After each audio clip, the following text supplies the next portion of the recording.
Chapter 1. The Desperate Letter. Petunia Dursley stood frozen in the kitchen doorway, watching her nephew's wooden blocks hover 3 feet above the sitting room carpet. Harry sat cross-legged beneath them, his pudgy toddler hands reaching up toward the toys with a sort of delighted concentration that should have been charming on any other child. On any normal child. The blocks weren't just floating. They were dancing, spinning in lazy circles, while Harry giggled and clapped, his green eyes bright with the kind of joy Petunia hadn't seen from him in months. Not since the last time Vernon had lost his temper over one of these episodes. Her stomach clenched as she heard the front door slam. Vernon was home early from work again. "Harry," she whispered urgently, stepping into the room. "Harry, stop that. Stop it right now." But the blocks continued their aerial ballet, and Harry looked up at her with that guileless smile that broke her heart daily. He was so small for almost 3 years old, all knobby knees and 2 thin wrists.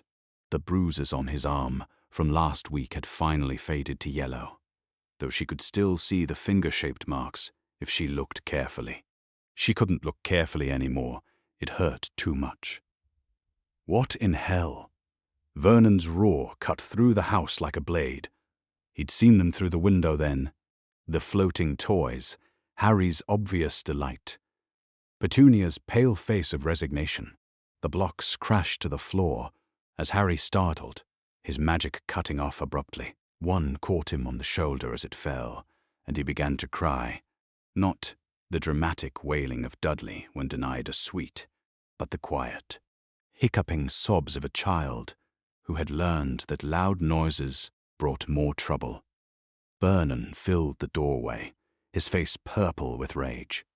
"How many times, Petunia? How many bloody times have I told you to control that little freak? He's just playing," Petunia said quietly, positioning herself between Vernon and Harry. It was a futile gesture, but she couldn't seem to stop herself from making it. "He doesn't understand." "He understands plenty." Vernon's voice dropped to that dangerous whisper that always preceded the worst of his anger. "Look at him, sitting there smug as you please. He knows exactly what he's doing." Petunia glanced back at Harry, who had pressed himself against the wall and was staring at Vernon with those enormous green eyes. Lily's eyes, which made Vernon's fury burn brighter every time he saw them. The toddler's thumb had found its way to his mouth, a habit Vernon had been trying to break with increasingly violent methods. "You're frightening him," Petunia said. "Good," Vernon snapped. "Someone needs to put the fear of God into the little monster before he burns down the house with his freakishness." The word hung in the air like a curse. Freak. Vernon had been using it more and more lately, and each time it fell from his lips, Petunia felt something inside her wither a little more. This was Lily's son, her sister's child, the baby she had held on his first Christmas, before the block started floating and the tantrums turned into mysterious garden flowers blooming out of season. Vernon stepped toward Harry, and Petunia's hand shot out instinctively to stop him. "Vernon, please. He's just a baby." The backhand caught her across the cheek with enough force to send her stumbling. She tasted blood where her teeth had cut the inside of her mouth, and behind her, Harry's crying intensified. "Don't you dare make excuses for him," Vernon snarled. "This is your fault, Petunia. Your family's fault. Your sister's bloody fault for filling his head with this unnatural rubbish. Lily's fault. Always Lily's fault, as if her sister had chosen to die and leave Harry in their care. As if Lily could have known that the magic that had made her extraordinary would manifest in her son as something that drove Vernon to violence. Vernon grabbed Harry's wrist and hauled the toddler to his feet. "You listen to me, boy. No more of this freaky business. Do you understand? No more floating toys. No more making flowers grow. No more of whatever other devil's work you've been up to. Harry nodded frantically, tears streaming down his face. He was trying to say something, probably trying to apologize in his limited vocabulary. But fear had stolen his words. "Say it," Vernon demanded, shaking him. "Say, I won't be a freak anymore, Uncle Vernon?" I won't," Harry hiccuped, struggling with the words. "Won't be freak." This was what her life had become. Watching her nephew learn to call himself a freak, because it was the only way to survive in this house. Teaching a baby to hate what he was, because the alternative was broken bones. Vernon released Harry so abruptly that the child fell backward onto the scattered blocks. Then he turned that furious gaze on Petunia. "If I come home to this nonsense again, it won't just be a slap you're getting. And it won't just be a shaking for the boy either." The threat settled in Petunia's chest like ice. Vernon had never hit Harry directly. Not yet. But his restraint was wearing thinner every week. Soon there would be an accident. Soon Vernon's grip would be too tight, or he would shake too hard, or his temper would finally snap completely. And then, what would she tell people? What would she tell herself after Vernon stomped upstairs to change out of his work clothes? Petunia knelt beside Harry and gathered him into her arms. He was still crying, but quietly now, his face buried against her shoulder. "I'm sorry," she whispered into his dark hair. "I'm so sorry, sweetheart." Sorry wouldn't protect him the next time his magic emerged. And they both knew there would be a next time. Magic wasn't something that could be beaten out of a child any more than you could beat the color from his eyes. That night, after Vernon had retreated to the sitting room with his newspaper and his beer, after Dudley had been put to bed with his usual collection of bedtime stories, Petunia sat at the kitchen table with a cup of tea growing cold in front of her. Harry slept fitfully in his cot upstairs, occasionally whimpering in his dreams. She found herself thinking about Lily again, as she often did during these quiet moments of despair. Specifically, she was remembering one of her sister's letters from several years ago, back when they were still speaking regularly, back before magic had driven a wedge between them that even death couldn't fully remove. Lily had written about meeting the most fascinating family during one of her trips to America for some magical conference or another. "They're not wizards," she had written in her careful script, "but they understand better than most that being different doesn't mean being wrong." Mrs. Addams said the most wonderful thing about how families should celebrate what makes each member special, not try to force them into sameness. At the time, Petunia had rolled her eyes at what she'd perceived as another of Lily's attempts to justify her freakish world. Now, staring at the darkened ceiling and listening to Harry's troubled sleep, she wondered if she'd been too quick to dismiss her sister's words. The letter was probably still somewhere in the house. Lily had included an address, mentioning that Mrs. Addams had invited her to visit if she ever found herself in America again. Such a warm, understanding woman. Lily had written, the sort of person who would make anyone feel welcome in her home. It took Petunia nearly an hour to find the letter, buried in a shoebox at the back of her wardrobe, behind the winter coats. Her hands shook as she unfolded the familiar stationery, seeing Lily's handwriting for the first time in over 2 years. There it was, just as she remembered. Mrs. Morticia Addams, followed by an address in a place called Westfield, New Jersey. Petunia stared at the address for a long time. It was madness to even consider it. What would she say? How could she possibly explain Harry's situation to a complete stranger? A foreign stranger, no less, who had probably forgotten that she'd ever met Lily Evans. But as she sat there in the dark, listening to the house settle around her and knowing that tomorrow would bring another day of hiding Harry's magic from Vernon's increasing rage. Madness began to seem like the only rational option. She pulled out a sheet of her best stationery and began to write. Dear Mrs. Addams, you probably don't remember me, but you met my sister, Lily Evans, several years ago at a conference in America. She mentioned your kindness to her in a letter to me and spoke of your understanding nature regarding unusual circumstances. I am writing because I find myself in desperate need of someone who might understand what it means to have a child who is different in ways that others find frightening. My nephew, Harry, has been in my care since my sister's death, and I fear for his safety. My husband does not understand children like Harry, and his patience grows shorter every day. If there is any possibility that you might have advice or know of resources for families in my situation, I would be eternally grateful. I don't know who else to turn to. Sincerely yours, Petunia Dursley.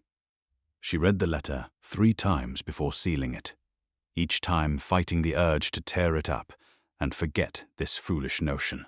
But as she addressed the envelope and placed it by the front door to post in the morning, she felt something she hadn't experienced in months.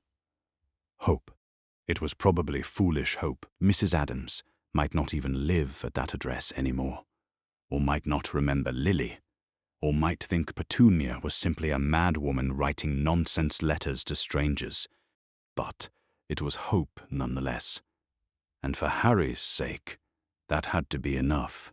Chapter 2. An unexpected response. Morticia Addams stood at the window of her study, watching the morning fog roll across the mansion's grounds, like the breath of sleeping spirits. In her elegant fingers, she held a letter that had arrived with the dawn post. International mail was so delightfully unpredictable in its timing, and her dark eyes held a gleam that would have been familiar to anyone who knew her well. It was the look she wore when discovering something wonderfully, perfectly tragic. The letter was from England, written on modest stationery in a careful hand that spoke of desperation held barely in check. She had read it 3 times already, each reading revealing new layers of anguish that made her heart ache in the most delicious way. Cara mia, came Gomez's voice from behind her, rich with curiosity and affection. You have that look again. The one that means either someone has died in fascinatingly mysterious circumstances, or we are about to embark upon a magnificently dangerous adventure. Morticia turned from the window, her black dress flowing around her like liquid shadow. Perhaps both, mon cher, she said, offering him the letter. Read this and tell me what you think. Gomez took the letter with the same reverence he might handle a rare orchid or a particularly exquisite blade. His eyes moved across the lines quickly at first, then more slowly as the content sank in. Morticia watched his expression shift from curiosity to concern to something approaching fury, not at the letter itself, but at what it described. This poor woman, he said finally, his voice taking on the low, dangerous tone that appeared whenever someone he loved was threatened. This child, Tish, this sounds like young Harry is one of our kind. Precisely what I was thinking, Morticia replied, moving to stand beside him. Supernatural gifts manifesting in early childhood. A family that fears what he represents rather than celebrating it. He sounds absolutely delightful. And, absolutely in danger, came a new voice from the doorway. Wednesday Addams stood there in her customary black dress, her pale face set in lines of grim determination that would have been unsettling on a child twice her age. At 9 years old, she possessed the sort of focused intensity that made adults uncomfortable, and other children give her a wide berth. This morning, that intensity was directed entirely toward the letter in her father's hands. "Wednesday, darling," Morticia said warmly. "Were you eavesdropping?" Obviously, Wednesday replied without a trace of shame. "You were discussing something interesting, and I refuse to be excluded from family matters simply because adults have an inexplicable need to protect children from the realities of the world." Gomez laughed, the rich sound echoing through the study. "That's my little storm cloud. Come here, Querida, and tell us what you think we should do about young Harry." Wednesday crossed the room with the fluid grace that all Addams' children seemed to inherit, taking the letter from her father's hands to read it herself. Her dark eyes moved across the words with the same intensity she brought to dissecting particularly interesting insects or studying medieval torture techniques. "We have to save him," she said finally, and there was something fierce in her voice that made both parents exchange glances. "He's like us, different, special, and his current family is trying to crush that out of him." "The letter does paint a rather disturbing picture," Morticia agreed. "This Vernon person sounds positively ghastly. And not in a good way. Ghastly in a boring, normal, utterly pedestrian way," Wednesday said with obvious disgust. "The worst kind of monster. One who destroys beauty simply because he doesn't understand it." Pugsley appeared in the doorway, drawn by the family gathering and carrying what appeared to be a small explosive device. At 11 years old, he was rounder than his sister, with the same dark hair and pale complexion, but a gentler disposition that manifested in an enthusiasm for blowing things up, rather than Wednesday's preference for subtle, psychological warfare. "What are we talking about?" he asked, setting his explosive carefully on Morticia's desk. "Are we planning something dangerous? Can I help?" "We're planning a rescue," Wednesday informed him. "There's a little boy in England whose family doesn't appreciate his gifts. We're going to liberate him." Pugsley asked hopefully. "Almost certainly," Gomez assured him. "If this Vernon fellow is as unpleasant as he sounds, he may require some persuasion." Morticia settled into her favorite chair, a high-backed affair upholstered in midnight velvet that made her pale skin seem to glow. "Before we begin planning explosions, we should consider the logistics. England is quite far, and we'll need to handle this delicately. The letter mentions that the boy is only just approaching his 3rd birthday, and traumatized children require special care." "I've read extensively about trauma," Wednesday said matter-of-factly. "Most of the best Gothic novels feature orphaned children who suffer horribly before finding their true homes. Harry sounds like a perfect Gothic protagonist. Or life imitating art," Morticia mused. "How wonderfully meta. But what kind of resistance should we expect from the current guardians?" "From the woman, very little," Wednesday said, rereading the letter. "She's desperate. Listen to this. I fear for his safety. That's not someone who wants to keep fighting for custody. That's someone looking for escape." "And the husband?" Gomez asked. "He'll be more problematic," Morticia said thoughtfully. "Men like that, small-minded, violent, threatened by anything they can't control. They don't give up their victims easily. They see it as a loss of power. Then we'll have to ensure he understands that releasing Harry is very much in his best interest," Wednesday said, with a smile that would have been chilling on anyone else. On a 9-year-old girl, it was absolutely terrifying. Pugsley bounced slightly in his chair. "Should I start making preparations? I have some lovely new compounds I've been wanting to test." "Not explosives, dear one," Morticia said gently. "At least, not yet. We need to be subtle about this. The authorities in England are notoriously suspicious of foreigners who arrive with unconventional approaches to child welfare." "So, how do we get him?" Wednesday demanded. "We can't just leave him there while his guardians slowly destroy everything that makes him special. Gomez stood abruptly, beginning to pace with the restless energy that overtook him whenever he was formulating a particularly elaborate plan.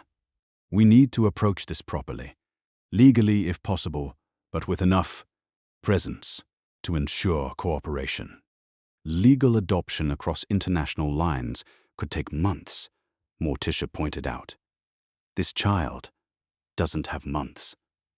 Then we'll have to be creative, Wednesday said. What contacts do we have in England? Several, Gomez replied thoughtfully. There's that delightful necromancer in Yorkshire who owes me a favor from the incident with the haunted wine cellar. And Cousin Melancholia married that charming English warlock. What was his name? Sirius, Morticia supplied. Sirius Grimm, though I believe his family spells their surname differently than ours. Yes, that's right. They have connections in London. Old magic families understand the importance of protecting gifted children, even if those children aren't technically part of the magical community. Wednesday perked up at this. Old magic families? Are we talking about witches and wizards? Among other things, Gomez said vaguely. The supernatural community is quite diverse, darling. Witches, warlocks, vampires, were creatures. The occasional family of charming psychopaths like ourselves. We all understand that the mundane world can be hostile to those with unusual gifts. Then this Harry might actually be magical, Pugsley asked, eyes widening. Like, actually magical, not just unusually gifted. It's possible, Morticia said. The letter mentions floating toys and mysterious flowers. That sounds very much like accidental magic in early childhood. Even better, Wednesday declared. A magical little brother. Think of all the wonderfully dark spells we could learn together. First, we have to get him away from his current situation, Morticia reminded her. And that means moving quickly. Gomez, how soon could you arrange transportation to England? For all of us, or just an advance party? All of us, Wednesday said firmly. This is a family matter.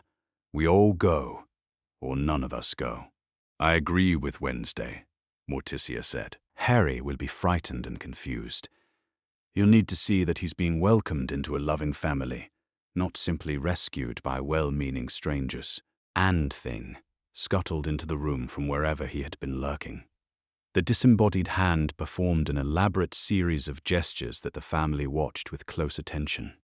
Yes, Thing is right, Gomez said after a moment. We'll need to scout the location first. Thing, would you be willing to travel ahead and assess the situation at this privet drive? Thing gave what might charitably be called a thumbs up. Excellent. Take the fastest route. Conventional travel will be fine for reconnaissance. We'll need a full report on the house, the neighborhood, and most importantly, the level of threat this Vernon person represents. And the child, Wednesday added. I want to know how badly he's been hurt, and whether he's still able to trust adults at all. Thing tapped out a complex pattern on the desk, which Pugsley translated. He says he'll leave immediately and report back within 48 hours. Perfect, Morticia said, rising from her chair with fluid grace. That gives us time to make arrangements. Gomez, contact your supernatural allies and see what kind of legal assistance they can provide. I'll begin preparing for extended travel. We may need to stay in England for some time while Harry adjusts. What should I do? Wednesday asked. Research, Morticia replied. Everything you can find about magical children, trauma recovery, and British child welfare laws. If we're going to liberate Harry permanently, we need to ensure that no one can take him away from us once we have him. And me, Pugsley added hopefully. Begin preparing your travel kit, Gomez told him. The subtle items only. We're going as concerned family friends, not as an invading army. Though, he added, with a grin that was every bit as unsettling as his daughter's. It's always wise to be prepared for the possibility that concerned family friends might need to become an invading army. As Thing scuttled away to begin his reconnaissance mission, the family dispersed to their various preparations. But the mood in the mansion had shifted, taking on the electric anticipation that always preceded an Addams family adventure. In 48 hours, they would know exactly what they were facing. And then, regardless of what obstacles stood in their way, they would bring Harry Potter home to a family that would love him precisely because he was extraordinary, not in spite of it. After all, as Wednesday had noted, the best Gothic stories always involved rescuing the misunderstood protagonist from those too small-minded to appreciate their gifts. And the Addams family had always been fond of a good Gothic story. Chapter 3. The Intervention. The black hearse appeared on Privet Drive at precisely 3 o'clock on a grey March afternoon, rolling down the perfectly manicured street like a shadow given substance. It was an impressive vehicle, even by the standards of Little Whinging's more affluent residents. Long, elegant, and undeniably expensive, but there was something about its presence that made the neighborhood curtains twitch with more than mere curiosity. Perhaps it was the way the vehicle seemed to absorb light rather than reflect it, or the fact that it moved with perfect silence despite its obvious weight. More likely, it was the immediate and inexplicable certainty shared by every resident of Privet Drive that whoever was inside that hearse was not the sort of person who belonged in their tidy, conventional world. Inside number 4, Petunia Dursley stood at the front window with her heart hammering against her ribs. She had been watching for the past hour, ever since the strange little hand had appeared at her kitchen window that morning with a note written in elegant script. Mrs. Dursley, we shall call upon you this afternoon at 3 o'clock to discuss young Harry's situation. Please ensure that your husband is present. Most cordially, M. Addams. The hand thing, according to the note, had waited just long enough for Petunia to read the message before scuttling away across the garden with a speed that defied belief. She had spent the rest of the morning in a state of barely controlled panic, alternating between relief that help was finally coming and terror at what Vernon would do when faced with evidence that the supernatural world was very real indeed. Vernon, for his part, had declared the entire business absolute rubbish and some sort of elaborate prank, right up until the moment the hearse pulled into their driveway. Now, he stood beside Petunia at the window, his face cycling through shades of red and purple that she recognized as the prelude to one of his worst rages. "What in bloody hell is that supposed to be?" he demanded. "Some kind of joke? You didn't actually write to these people, did you, Petunia?" Before she could answer, the hearse doors opened. The woman who emerged from the passenger side was like nothing Petunia had ever seen outside of old black and white films. Tall and statuesque, she moved with the fluid grace of a dancer, her long black hair falling in perfect waves around a face that belonged in a museum portrait. Her dress was simple but elegant, black as midnight and perfectly tailored, and when she turned towards the house, her pale skin seemed to glow in the afternoon light. But it was her eyes that made Petunia take an involuntary step backward. Dark and intelligent and utterly fearless, they held the sort of calm authority that came from absolute certainty in one's own power. This was not a woman who had ever doubted her place in the world, or who could be intimidated by small-minded suburbanites. The man who joined her was shorter but no less impressive, with dark hair slicked back and a moustache that gave him a distinctly continental air. He moved with barely contained energy, like someone perpetually on the verge of breaking into either song or sword fighting. And when he smiled up at the house, Petunia could see genuine warmth in his expression. But it was the third figure that made Vernon utter a strangled sound of pure terror. The man, if man was the right word for something that size, who unfolded himself from the driver's seat, stood well over 7 feet tall. With shoulders that could have blocked out the sun, his face was pale and gaunt, with the sort of hollow-eyed expression that suggested he might be more comfortable in a morgue than a living room. And when he looked toward their house, Vernon grabbed Petunia's arm hard enough to bruise. "We're not answering the door," he said, his voice high and tight with panic. "We're going to pretend we're not home, and they'll go away." But even as he spoke, the elegant woman was walking up their front path, with the sort of measured pace that suggested she had all the time in the world and was utterly certain of her welcome. Behind her came the energetic man, practically bouncing on his toes with excitement, while the giant followed with silent, inexorable steps. The doorbell rang. "Don't answer it," Vernon hissed. The bell rang again, followed by a polite but firm knock. "Vernon," Petunia whispered, "they know we're here. How could they possibly?" The knock came a third time, and with it a voice like honey poured over velvet. "Mrs. Dursley, this is Morticia Addams. I believe you're expecting us." Vernon made a desperate grab for the door chain, but it was too late.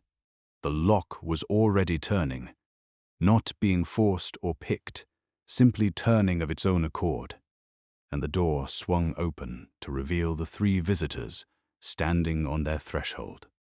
"Good afternoon," Morticia Addams said, and her smile was warm and genuine despite the circumstances. "I do hope we're not calling at an inconvenient time." Vernon tried to slam the door closed, putting his full weight behind it, but it stopped as abruptly as if he'd shoved it into a brick wall.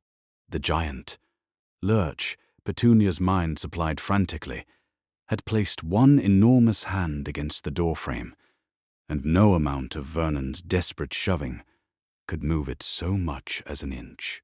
"I don't think so," said the energetic man. "Gomez, that would be Gomez," with cheerful politeness.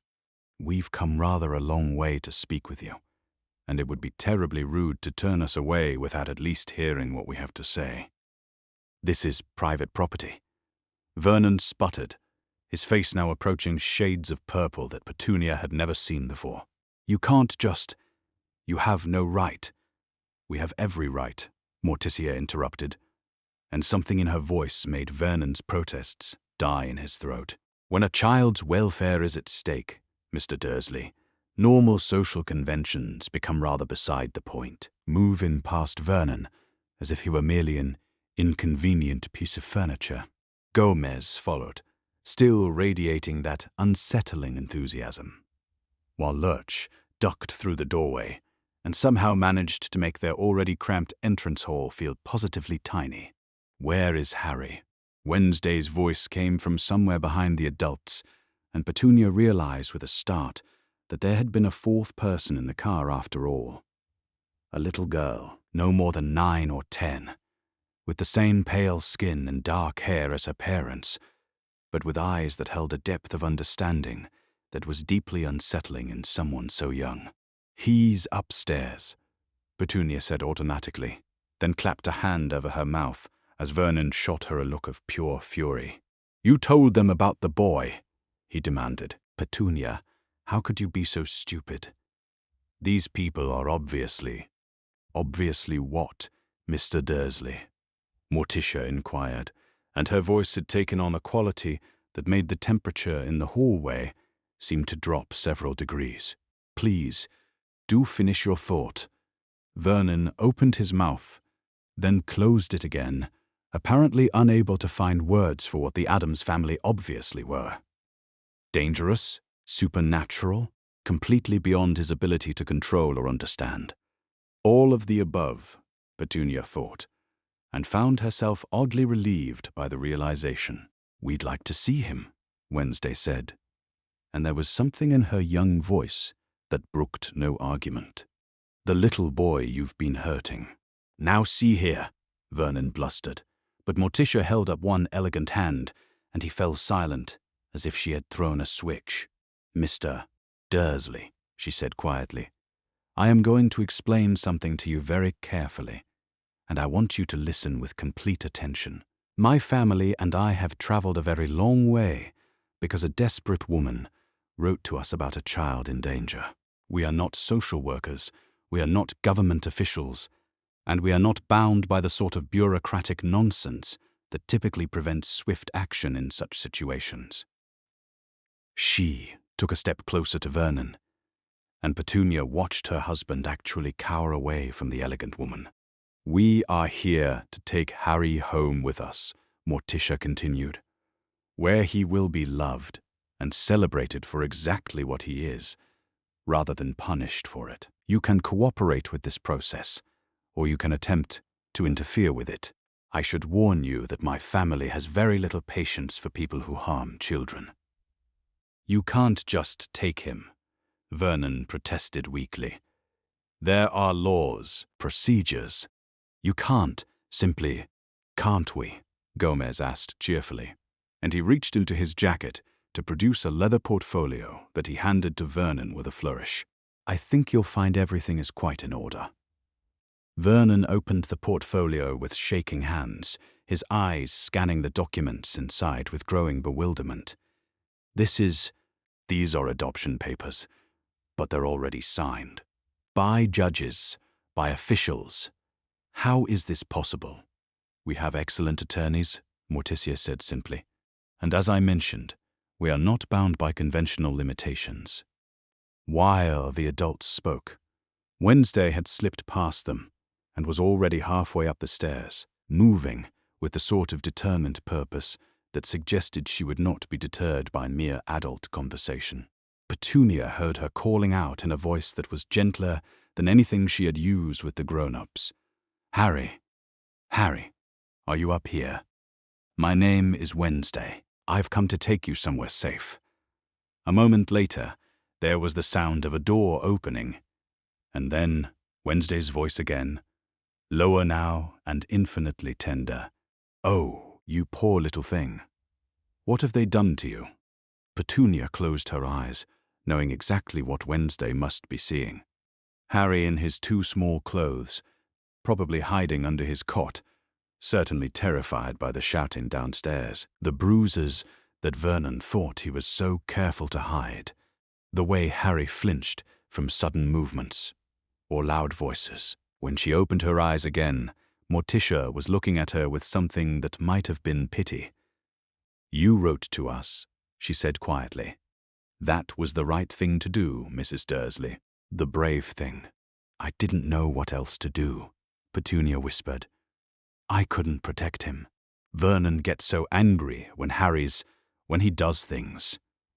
When he uses his gifts," Morticia corrected gently. "And now you won't have to try to protect him from his own nature anymore." Footsteps on the stairs announced Wednesday's return. But she wasn't alone. In her arms, she carried a little boy with wild black hair and enormous green eyes, who was staring at the assembled adults with a sort of wariness that belonged on a much older child.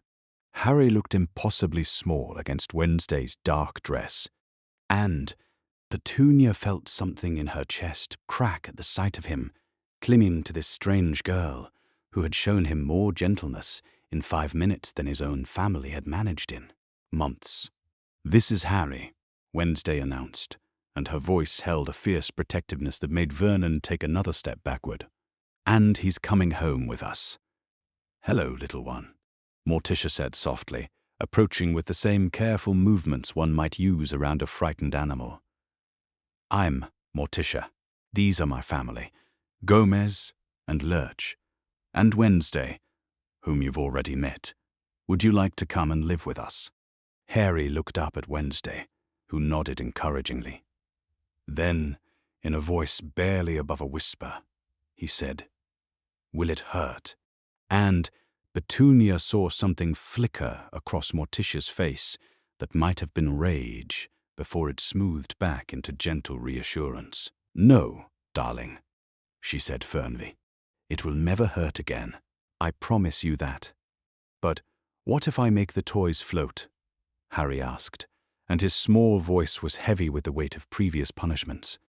"Then we'll watch them float," Wednesday told him solemnly. "And we'll help you learn to make them dance." Harry's eyes widened, and, for the first time since the strangers had entered his house, he smiled. "Can we go now?" he asked, and the trust in his voice made Petunia's heart break all over again. "Right now," Morticia assured him. "Lurch has already packed your things." And indeed, the giant man was holding a small suitcase that Petunia was certain hadn't existed 5 minutes ago. "This is kidnapping," Vernon said weakly, but nobody paid him any attention. "No, Mr. Dursley," Morticia corrected, as she gently took Harry from Wednesday's arms. "This is rescue." The Addams family swept out of number 4 Privet Drive as suddenly as they had arrived, taking with them one small boy who, for the first time in his short life, was going home to a family that would love him exactly as he was. Behind them, Petunia stood in her hallway and wept. Not from grief, but from relief so profound it left her shaking. Harry was safe. Finally, impossibly, he was safe. Chapter 4. Welcome to the family. The first thing Harry noticed about his new home was that it felt like nighttime, even though the sun was still shining. The mansion loomed before them as Lurch guided the hearse up a winding drive, lined with trees so old and gnarled they seemed to whisper secrets to each other in the wind. Their branches formed a canopy overhead that filtered the afternoon light into something soft and mysterious, like being underwater in the most wonderful way. The house itself was enormous, bigger than anything Harry had ever seen. All dark stone and twisted ironwork that rose toward the grey sky like something from one of the picture books he used to sneak looks at when Vernon wasn't watching. There were towers and turrets, weathered gargoyles perched on the corners, and windows that seemed to watch their approach with benevolent interest. It should have been frightening. Harry knew that much about himself already. Big, dark places usually made him want to hide. But, somehow, looking up at the Addams mansion from his place in Wednesday's lap, he felt nothing but curiosity and a strange sense of homecoming that he was too young to put into words. "Do you like it?" Wednesday asked quietly, her dark eyes fixed on his face with the intensity that was already becoming familiar. She had been watching him constantly since they left Privet Drive, as if she expected him to disappear if she looked away for even a moment. Harry nodded solemnly. "It's big," he said, which was the best way his limited vocabulary could express the mansion's imposing grandeur. "Wait until you see the inside," Wednesday told him with something that might have been excitement if she were any other 9-year-old. On Wednesday, the expression was more like anticipatory satisfaction, as if she were already planning all the wonderfully macabre things she could show him. The hearse came to a stop in front of massive wooden doors that looked like they belonged on a castle. As soon as Lurch turned off the engine, the doors swung open of their own accord, revealing a figure silhouetted against the warm light spilling out from within. "Grandmamma," Wednesday said, with obvious affection, and Harry felt her straighten in a way that suggested the approaching woman was someone very special indeed. The woman who emerged from the mansion was ancient in the way that trees are ancient. Not frail or diminished, but rather concentrated into something essential and powerful. Her white hair was pulled back severely, and her dark eyes held the same intensity as Wednesday's, but tempered with decades of accumulated wisdom. She moved with surprising speed for someone her age, reaching the car just as Morticia was helping Harry out of Wednesday's lap. "So this is our little magical boy," Grandmamma said, and her voice was like dry leaves rustling, warm and somehow comforting despite its age. She bent down to Harry's level. studying him with eyes that seemed to see far more than most people's. Strong magic in this one. I can smell it on him like spring rain. Harry shrank back slightly, but not from fear. Rather, from the unfamiliar experience of being examined by someone who clearly understood what he was, without being afraid of it. At Privet Drive, adult attention had meant punishment, or at best uncomfortable pity. Here, Grandmama's scrutiny felt more like being recognized than being judged. "Hello, little warlock," she said gently, extending one weathered hand toward him. "I'm Grandmama Addams, and I've been looking forward to meeting you." "I'm Harry," he said softly, and after a moment's hesitation, he took her offered hand. Her skin was paper-thin but warm, and when she squeezed his fingers gently, something inside him relaxed that he hadn't even realized was tense. "Of course you are," Grandmama said with satisfaction. "Come along then, Harry. Let's get you settled in your new home."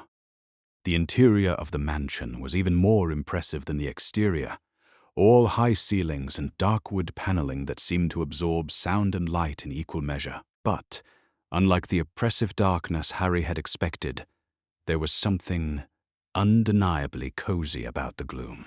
Candles flickered in elaborate candelabras, casting dancing shadows on the walls, and everywhere Harry looked, there were fascinating objects that begged for closer examination. A suit of armor stood guard at the foot of a grand staircase, its visor slightly raised, as if it were keeping watch over the family's comings and goings. Oil paintings in heavy frames lined the walls, their subjects following Harry with eyes that seemed uncomfortably alive. In one corner, what appeared to be a pipe organ dominated the space, its brass pipes gleaming in the candlelight. "This is the main hall," Morticia explained, her hand resting gently on Harry's shoulder as she guided him deeper into the house. "The family room is through there. The kitchen is down that hallway, and your bedroom will be upstairs, near Wednesday and Pugsley's rooms." "My bedroom," Harry repeated, the words feeling strange in his mouth. At Privet Drive, he had slept in the cupboard under the stairs, a space barely large enough for his small cot, and certainly not deserving of the term bedroom.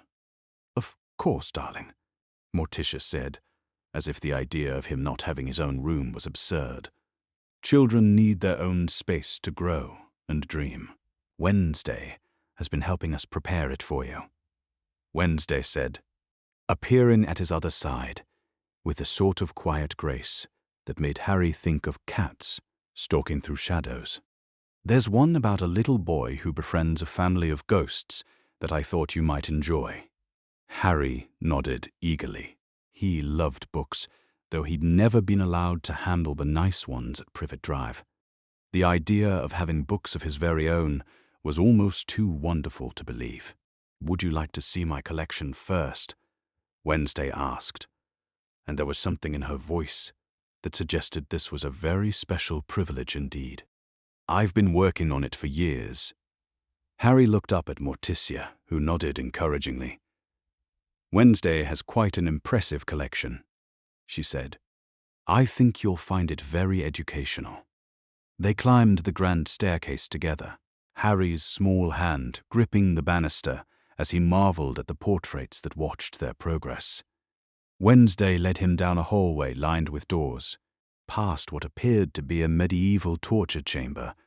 "Pugsley's workshop," Wednesday explained matter-of-factly, "and a library that seemed to stretch on forever." "Here we are," Wednesday said, stopping in front of a door painted midnight black with silver hinges. "My room." She opened the door with ceremonial gravity, and Harry stepped inside to discover what could only be described as a shrine to the beautifully macabre. The walls were lined with glass cases containing specimens that most adults would have found disturbing. A perfectly preserved black widow spider, a collection of bird skulls arranged by size, what appeared to be a pickled bat floating in a jar of amber liquid. Harry moved closer to examine the specimens, his green eyes wide with genuine fascination rather than horror Wednesday was clearly expecting. "This one," she said, pointing to a case containing a magnificent butterfly with wings like stained glass, "died of natural causes. I found it in the garden last autumn. And this," she continued, indicating a small skeleton that might once have been a mouse, "taught me about bone structure." "They're beautiful," Harry said softly, and he meant it. There was something about the careful preservation, the obvious love and attention that had gone into each display, that spoke to him on a level deeper than words. These weren't trophies or gruesome decorations. They were memorials to small lives, treated with the respect and dignity that death deserved. "Would you like to help me add to the collection?" Wednesday asked, and Harry could hear the hope in her voice despite her attempt at casual indifference. "Yes, please," Harry said immediately, and Wednesday's face lit up with something that was definitely a smile, even if it was a rather darker variety than most children managed. "Wednesday." Pugsley's voice echoed down the hallway, followed by the sound of rapid footsteps. "Wednesday, is he here? Is the magical boy here?" A moment later, Pugsley appeared in the doorway, slightly out of breath, and carrying what appeared to be a small wooden box with wires protruding from it. At 11 years old, he was rounder than his sister, with the same dark hair and pale complexion, but a softer demeanor that immediately put Harry at ease. "This is Pugsley," Wednesday said with obvious affection. "He likes to blow things up. And never anything important. Well, hardly ever. Would you like to see?" Before anyone could object, Pugsley had set his box down in the middle of Wednesday's room and begun adjusting the wires with practiced expertise. "This is just a little one," he explained to Harry, who was watching the proceedings with the sort of rapt attention that other children might reserve for a puppet show. "It makes pretty colors when it explodes." "Pugsley," Wednesday said warningly, "you know what Mother says about explosions in the house." "Only in my workshop or the backyard," Pugsley recited dutifully. "But this is a very small explosion. Barely an explosion at all, really. More of a vigorous chemical reaction." He finished his adjustments and stepped back, gesturing for Harry to join him at what he clearly considered a safe distance. "Ready?"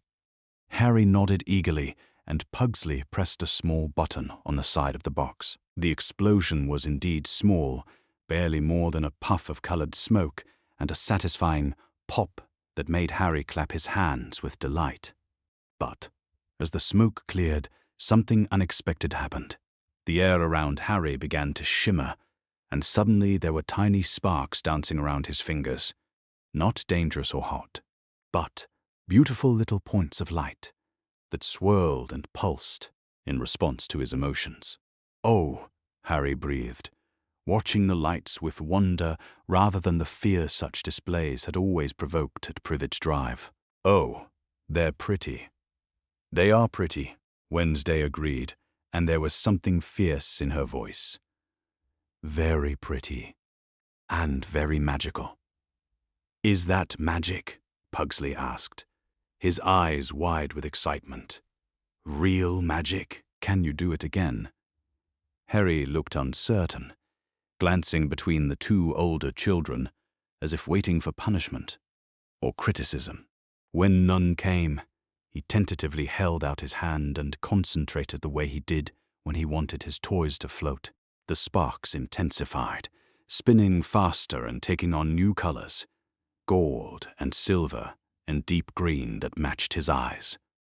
"Magnificent," came Morticia's voice from the doorway.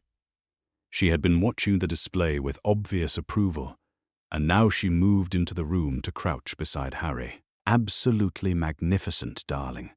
Such beautiful control for one so young." "You're not angry?" Harry asked hesitantly, the sparks flickering with his uncertainty. "Angry?" Morticia's eyebrows rose in genuine surprise. "Harry, Dear child, why would I be angry? You've just shown us something wonderful. Uncle Vernon gets very angry when I do magic things, Harry said quietly.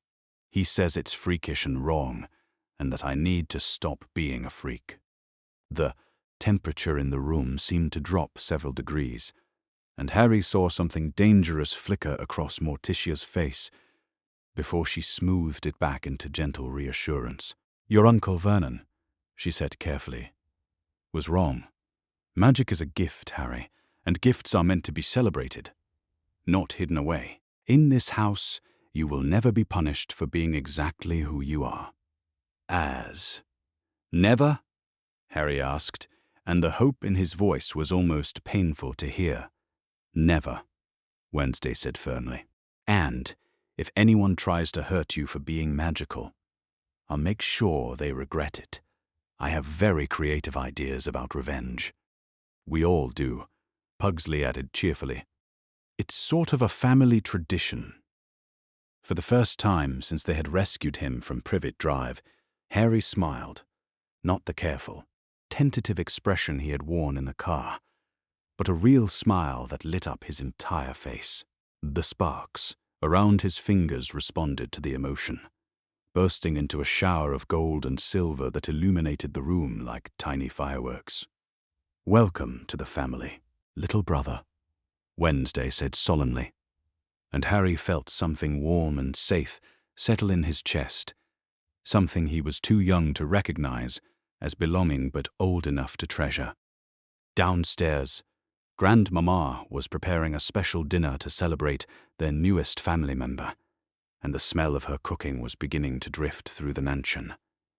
But for now, Harry was content to sit in Wednesday's room, surrounded by her beautiful collection of preserved creatures, learning from Pugsley about the proper way to construct small, safe explosions, and watching his magic dance in the air like visible joy. For the first time in his short life, Harry Potter was home. Chapter 5. Magical Discovery. 3 days had passed since Harry's arrival at the Addams mansion, and already the rigid schedule of Privet Drive felt like something from another lifetime. Here, there were no meal times enforced by Vernon's shouting, no hiding in cupboards when his magic acted up, no walking on eggshells to avoid triggering adult rage. Instead, there was the gentle chaos of a family that operated on curiosity rather than control, where breakfast might happen at dawn or noon, depending on whether someone had discovered something fascinating that couldn't wait. This particular morning found Harry in what the family called the experimental parlor, a room that would have horrified any normal household, but which the Addams family treated as perfectly ordinary. Ancient books with unpronounceable titles lined the shelves. Strange artifacts from around the world occupied every available surface. And in the center of it all, Uncle Fester sat cross-legged on the carpet with Harry, surrounded by an assortment of objects that seemed to hum with barely contained energy. Uncle Fester was unlike any adult Harry had ever encountered. Where Vernon was large and threatening, Fester was round and jovial, his bald head gleaming in the candlelight and his eyes twinkling with the sort of mischief that suggested he had never quite grown up himself. He wore a long black coat that seemed to have too many pockets, and from these pockets he produced an endless stream of fascinating objects that he claimed were perfectly safe for children, more or less.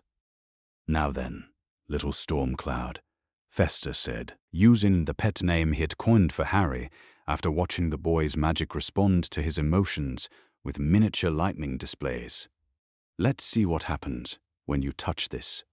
He held out what appeared to be a simple glass marble, though it pulsed with inner light that shifted from blue to silver to gold as Harry watched. It's a mood crystal, Fester explained.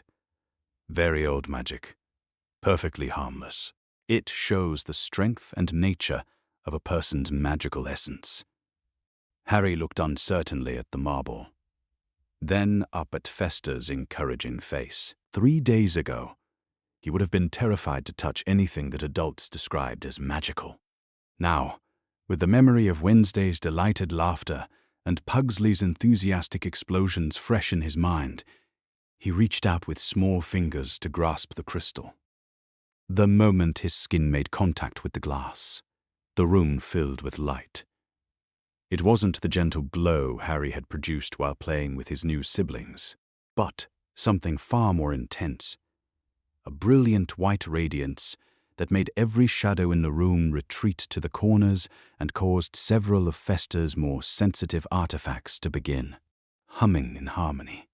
The crystal itself became too bright to look at directly, and Harry felt a sensation like warm honey flowing through his veins. Sweet, suffering spirits, Fester breathed, his usual jovial expression replaced by something approaching awe. I've never seen a response like that, not even from master wizards with decades of training.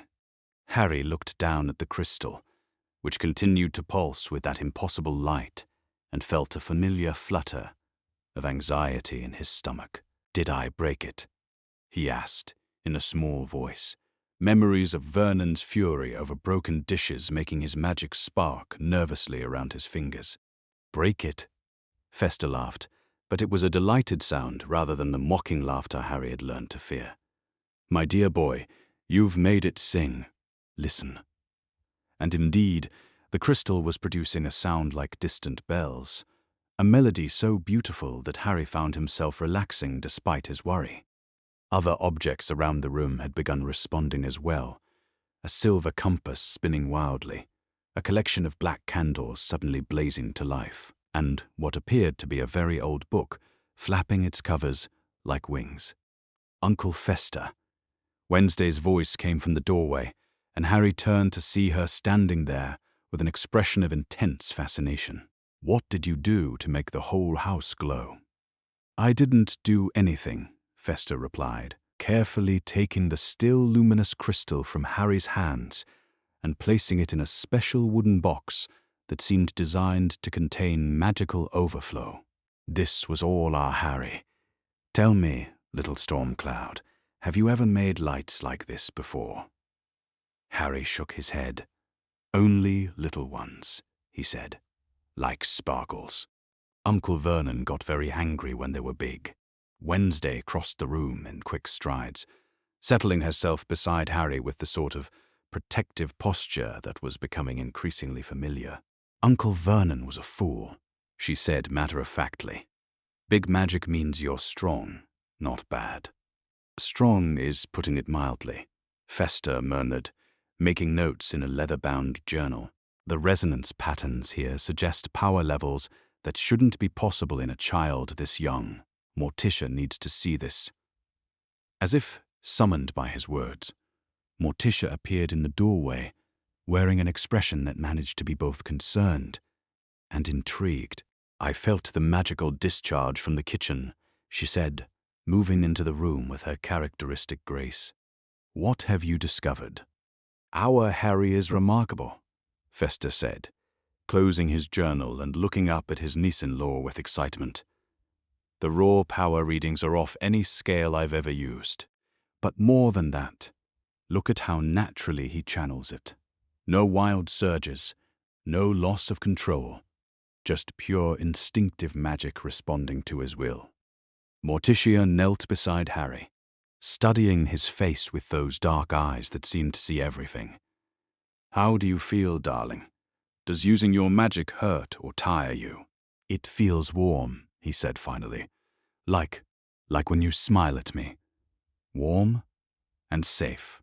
Something soft flickered across Morticia's expression. "That's exactly how magic should feel," she said gently. "Never painful, never frightening. Just a part of who you are." "But why is his magic so strong?" Wednesday asked, her analytical mind clearly working through the implications. "I've been reading about magical children, and none of the books describe power like this appearing so early." "That," came Gomez's voice from behind them, "is exactly what I've been trying to find out." The family turned to see Gomez entering the room with an armload of correspondence and a grave expression that was unusual for his typically cheerful demeanor. He set the letters down on a nearby table and began sorting through them with obvious urgency. "I've been contacting everyone in our supernatural network," he explained, trying to learn more about Harry's background and the circumstances that led to his placement with those dreadful relatives. The responses have been illuminating. "What kind of illuminating?" Wednesday demanded, her protective instincts clearly aroused. "The concerning kind," Gomez replied, pulling out a letter written on expensive parchment. "According to Cousin Melancholia's husband, there's been talk in certain circles about a powerful magical child in England. A child prophesied to be extraordinarily significant."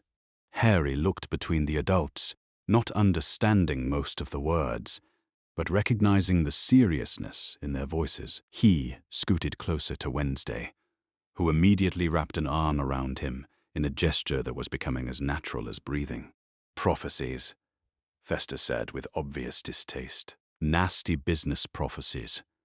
Always getting children mixed up in affairs that should be handled by adults. This particular prophecy," Gomez continued, "speaks of a child born as the 7th month dies, to parents who have thrice defied a dark wizard. The child is supposedly destined to have power the dark wizard knows not." "Harry was born in July," Morticia said quietly, her expression growing more concerned by the moment. "And his parents were members of some sort of resistance group fighting against a particularly nasty dark wizard before their deaths." "Which would make him what, exactly?" Wednesday asked. "Some kind of chosen one?" "Potentially," Gomez said reluctantly, "though the prophecy is vague enough that it could refer to any number of children born that summer. The problem is that certain interested parties seem convinced it refers specifically to Harry." Harry didn't understand prophecies or dark wizards, but he understood the worried looks the adults were exchanging over his head. "Am I in trouble?" he asked in a small voice. "No, sweetheart," Morticia said immediately, her voice taking on that fierce protective tone that always made Harry feel safer. "You're not in trouble. But there may be people who want to use you for their own purposes, and we need to make sure you're prepared to handle that." "I don't want to be used," Harry said with the simple directness that only very young children could manage. "I want to stay here with my family." "And you will," Wednesday declared with absolute certainty. "We won't let anyone take you away from us." "Will we, Father?" "Absolutely not," Gomez agreed. "But this does mean we need to accelerate Harry's magical education. If he's truly as powerful as these tests suggest, he needs proper training to control and focus that power." "I've been thinking the same thing," Morticia said. "The question is how to provide that training. We know about supernatural abilities, but true wizarding magic is specialized knowledge that we don't possess." "We could contact the formal magical authorities," Fester suggested. "Most countries have official magical governments that oversee the education of magical children, and risk them deciding that Harry belongs in their custody rather than ours," Wednesday said sharply. "Absolutely not. We've just gotten him away from people who wanted to control him. We're not handing him over to a different group of controllers." "Then we find private tutors," Gomez said decisively. "There are magical practitioners who work independently of government oversight, discreet individuals who understand the value of family autonomy." Harry listened to this discussion with growing anxiety. Memories of being passed between adults who made decisions about his life without consulting him rising in his chest. His magic began to respond to his emotional state, small sparks dancing around his fingers in patterns that reflected his agitation. Wednesday noticed immediately. "Harry," she said softly, "you're sparking again. Are you worried? Will I have to go live with strangers again?" "Never," Wednesday said firmly, and her certainty seemed to calm his magic slightly. "The tutors will come here to our house. You'll learn magic in your own home, with your own family nearby." "You mean it?" Harry asked, looking between Wednesday and the adults for confirmation. "We mean it," Morticia assured him.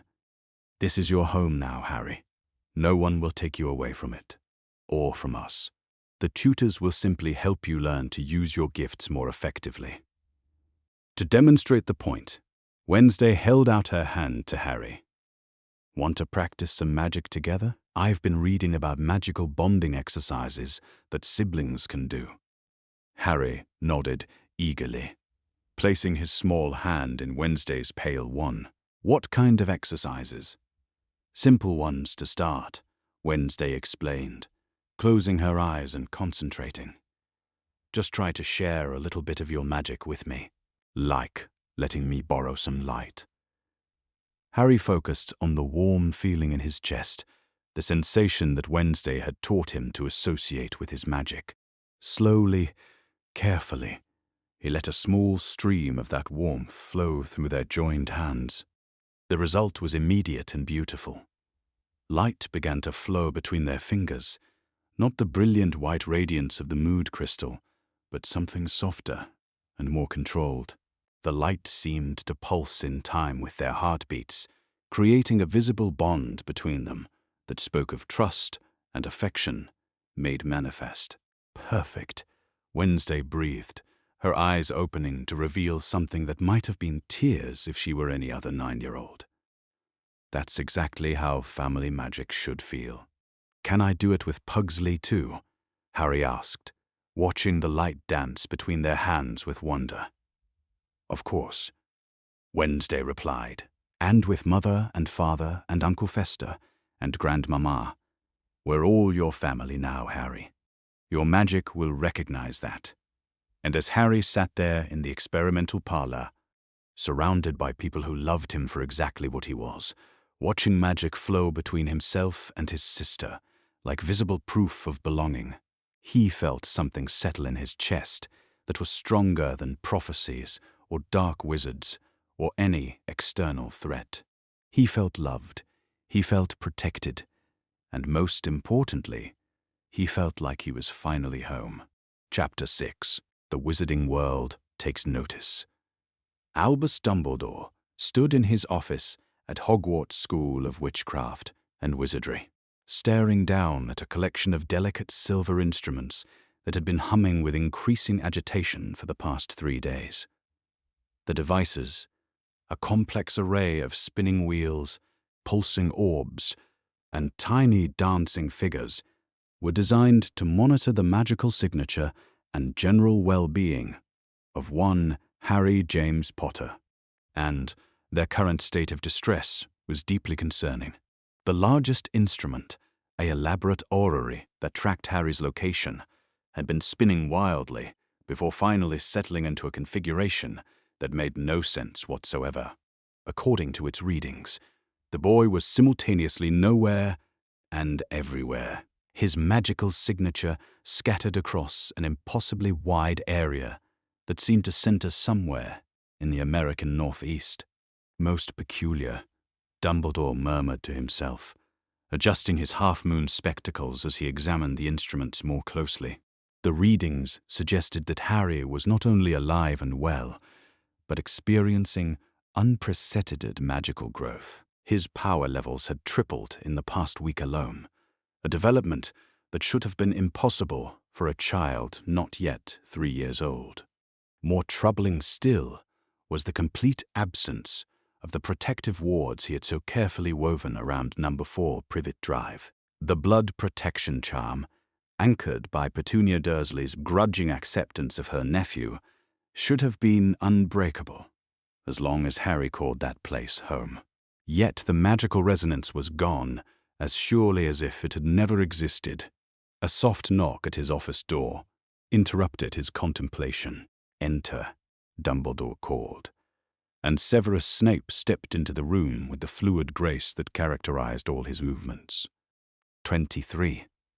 Severus was still lean and angular, his black hair hanging like curtains around a face that bore the pallor of someone who spent too much time in dark places. He had graduated from Hogwarts only 5 years ago, but the events of the war and his own complicated relationship with the light and dark had aged him beyond his years. Now he served as Dumbledore's agent in matters requiring discretion and particular expertise in the darker magical arts. "You sent for me, Headmaster?" Severus said, his voice carrying the careful neutrality that had become his default tone when dealing with authority figures. "Indeed," Dumbledore replied, gesturing toward the agitated instruments. "We have a problem, Severus. Harry Potter has vanished."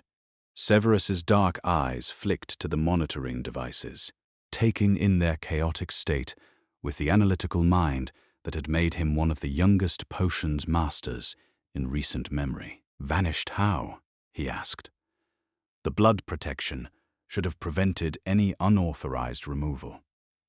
"That is precisely what concerns me," Dumbledore said gravely. "The protection appears to have been bypassed entirely, not broken or overcome, but simply rendered irrelevant, as if Harry left of his own accord." "A child of 3 leaving of his own accord?" Severus's tone was skeptical. "That seems unlikely. Which brings us to the more disturbing possibility that someone with considerable knowledge of magical protections facilitated his departure."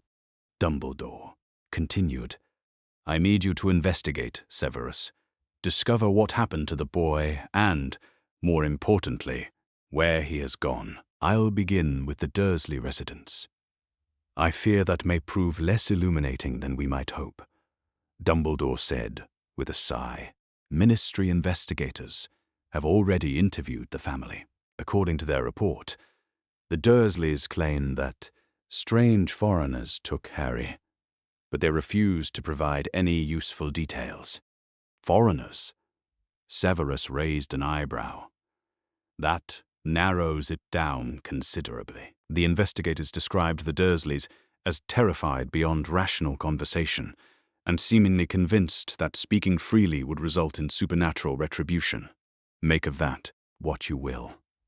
Severus was quiet for a moment, processing this information. "You suspect magical intervention?" "I suspect many things," Dumbledore replied. "Most of them unpleasant. Harry Potter is far too important to simply disappear into the ether. If he has indeed been taken by individuals with knowledge of his significance." He didn't need to finish the thought. Both men understood the implications of the prophecy that hung over Harry's head like a sword of Damocles. The boy who lived, the child destined to face Voldemort, could not be allowed to fall into the wrong hands. "I'll need to trace his magical signature," Severus said. "The trail will be faint after this much time, but if he's manifesting the kind of power your instruments suggest, there should be enough residual magic to follow." "Be careful, Severus," Dumbledore cautioned. "Whoever has taken Harry was skilled enough to circumvent protections that should have been absolute. They are not likely to appreciate uninvited guests." Pray. 3 days later, Severus Snape stood at the edge of a most unusual property in New Jersey, staring up at a mansion that seemed to have been transplanted from a Gothic novel. The magical trail had led him here, after a frustrating journey across an ocean and through customs officials who seemed inexplicably eager to expedite his passage. The building before him radiated an aura of supernatural energy that made his skin crawl with both unease and professional fascination.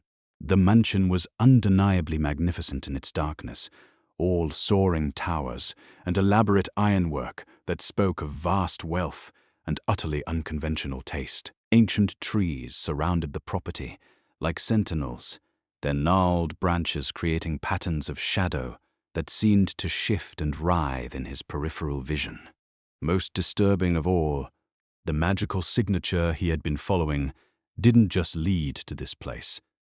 It saturated every stone of the structure with a resonance that suggested Harry Potter had not merely visited here, but had somehow become part of the very fabric of the building. He approached the front door, with the careful steps of someone well versed in dangerous situations, his wand held loosely, but ready in his right hand. Before he could knock or announce his presence, the massive wooden doors swung open to reveal a woman who took his breath away in the most unsettling manner possible.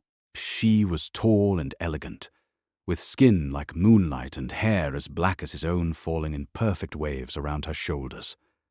Her dress was simple but expensive, cut in a style that seemed to belong to another era, and when she smiled at him, Severus felt something deep in his chest respond to the combination of beauty and obvious danger that she represented. "Good afternoon," she said, and her voice was like honey poured over broken glass. "You must be the young man who has been following our Harry's magical trail. I am Morticia Addams." Severus blinked, caught off guard by her directness. "You know why I'm here." "Of course," Morticia replied, stepping aside to gesture him into the mansion's entrance hall. "We've been expecting you, though I must say you're younger than I anticipated. How refreshing to meet someone who hasn't yet allowed bureaucracy to drain all the passion from his pursuit of the magical arts."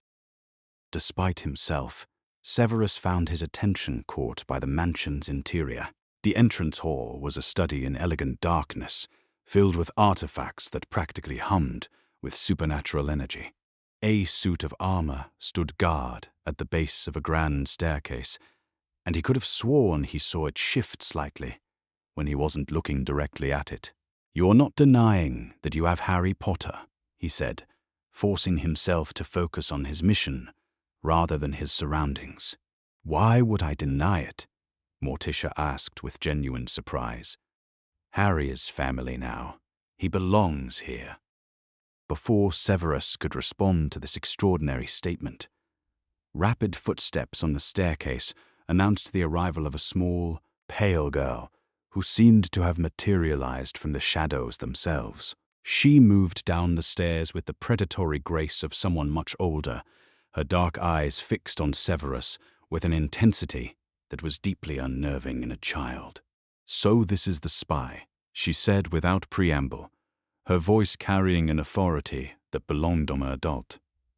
"You have a distinctly unpleasant aura, like old secrets and badly suppressed guilt." "Wednesday," Morticia chided gently. "We must be polite to our guest. This is Mr. Snape," Severus supplied, finding himself oddly off balance in the face of the child's unsettling directness. "Severus Snape. I represent certain interests in the British magical community." "How wonderfully vague," Wednesday observed with obvious disdain. "I suppose you've come to drag our little brother back to whatever dreadful situation you people think is appropriate for him." "I've come to ensure his safety," Severus replied. Carefully. "Harry Potter is significant. To our community, his welfare is a matter of considerable importance." "His welfare is perfect," Wednesday said, and there was something fierce in her young voice that reminded Severus uncomfortably of protective mother wolves. "He's loved, he's safe, and his magic is flourishing in ways that would astonish your small-minded bureaucrats. Why would we allow you to change any of that?" "Because," Severus said, drawing on all his training in diplomacy and persuasion, "there are threats to Harry's safety that you may not be equipped to handle. Dark wizards who would use him for their own purposes, a prophecy that marks him as a target for forces you cannot imagine." Wednesday's expression shifted into something that might charitably be called a smile, though it contained no warmth whatsoever. "Oh, Mr. Snape," she said with obvious pleasure. "You have no idea what you're dealing with, do you?" Before he could ask what she meant, Wednesday raised her hand and snapped her fingers. The effect was immediate and dramatic. Every candle in the entrance hall blazed to life simultaneously. The suit of armor turned to face him with a grinding of metal, and the very air seemed to thicken with supernatural energy. "We are the Addams family," Wednesday continued, her voice taking on an otherworldly resonance. We have been protecting the different, the unusual, and the magically gifted since before your precious British magical community even existed. We don't fear dark wizards, Mr. Snape. We are the people that dark wizards fear." To emphasize her point, she gestured toward a portrait on the wall, which immediately began moving in ways that had nothing to do with magical paint. The figure in the painting, a stern man with a resemblance to Wednesday, stepped partially out of his frame to glare down at Severus with obvious menace. Great Uncle Cain, Wednesday explained casually, was particularly gifted at handling uninvited guests. "Would you like a demonstration?" Severus stared up at the animated portrait, then back at Wednesday, beginning to understand that he was very much out of his depth. These were not ordinary people who had stumbled into possession of a magical child. These were practitioners of arts far older and more fundamental than anything taught at Hogwarts. "I think," Morticia said with serene amusement, "that perhaps we should continue this conversation in the parlor. Mr. Snape, I believe you'll find our family's approach to Harry's education quite illuminating." As she led him deeper into the mansion, Severus caught a glimpse of a small figure with wild black hair peering at him from around a corner. Harry Potter, unmistakably, though the boy looked healthier and more confident than Severus had ever imagined possible.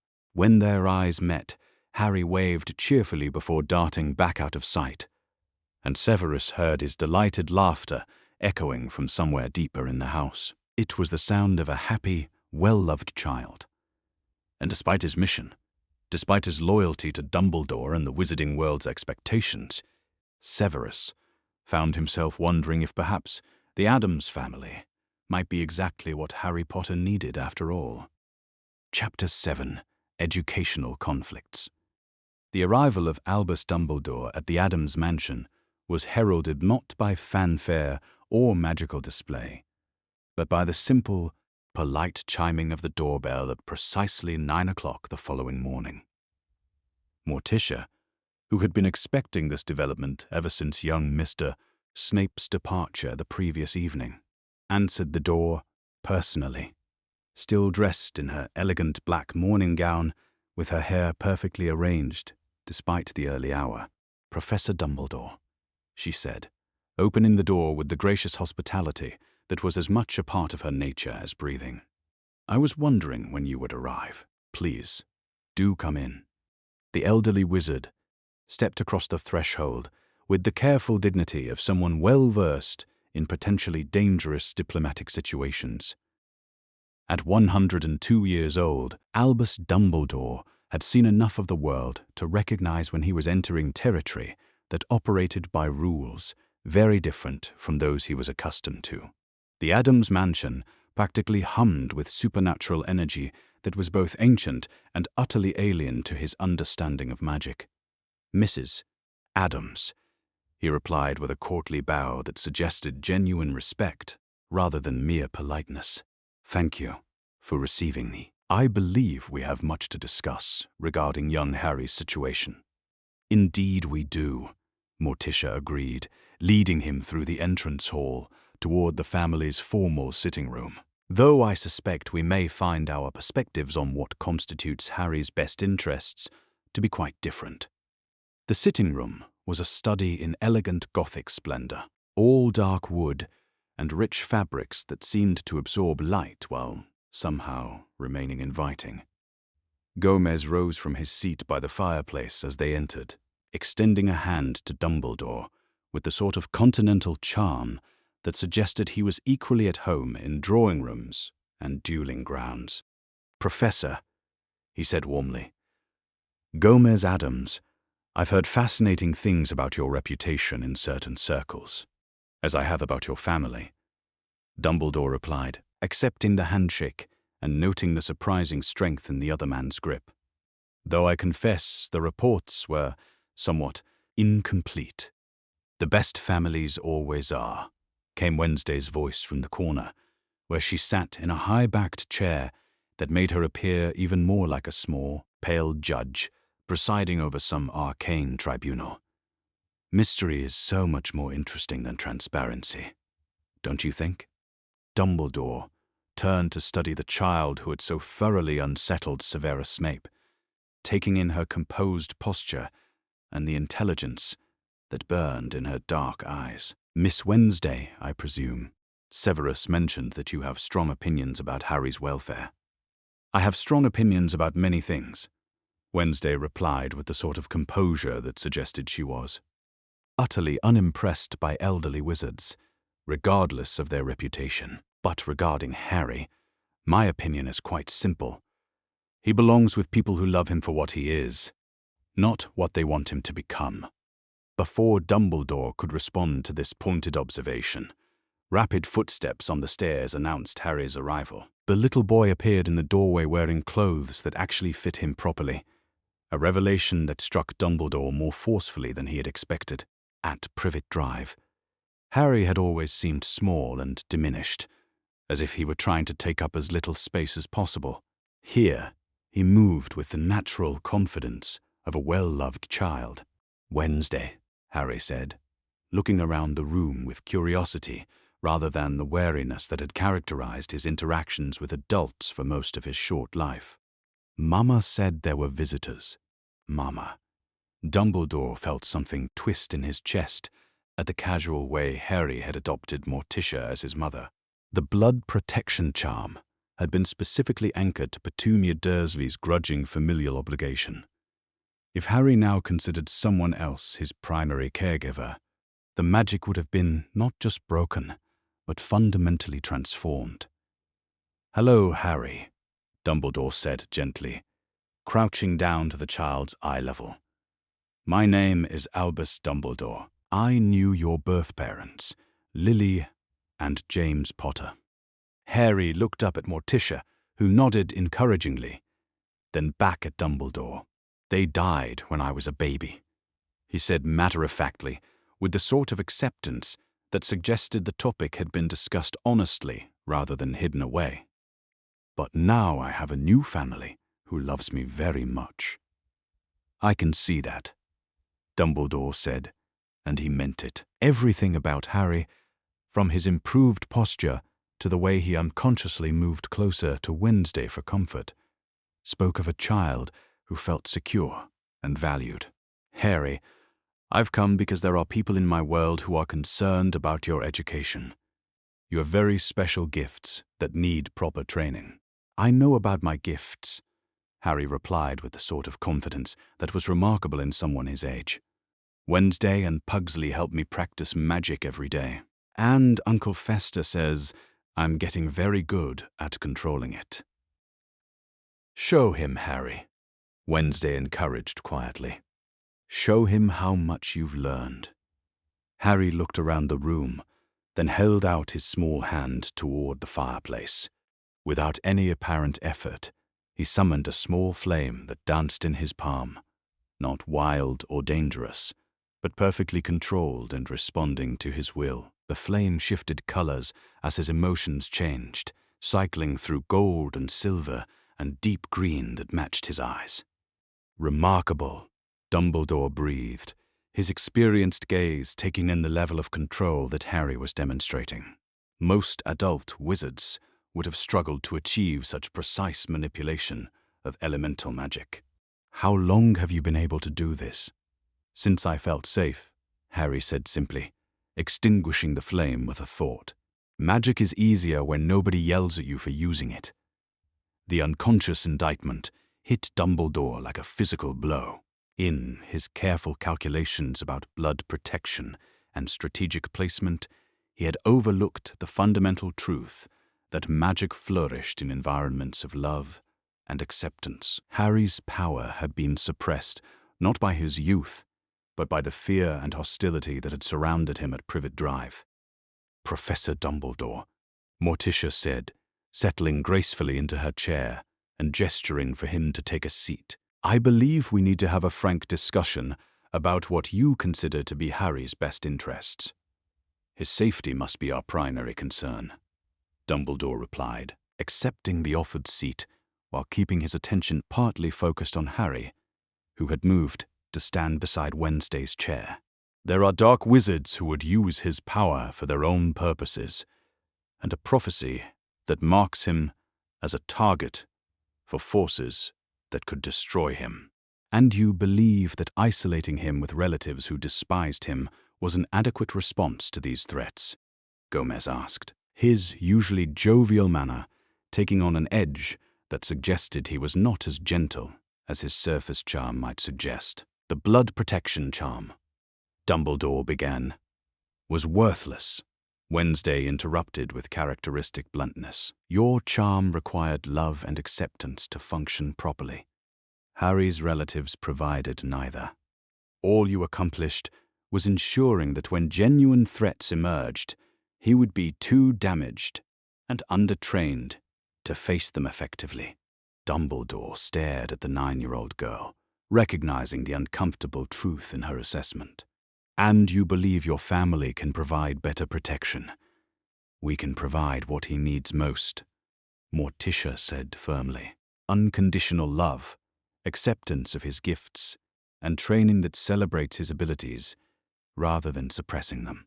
As for protection, she gestured slightly, and several of the room's shadows seemed to deepen and shift in response. Professor, our family has been protecting the unusual and gifted for centuries. We don't fear dark wizards any more than we fear thunderstorms. But Harry needs proper magical education, Dumbledore persisted. Training in wizarding lore, customs, history, preparation for the role he may be called upon to play in our world.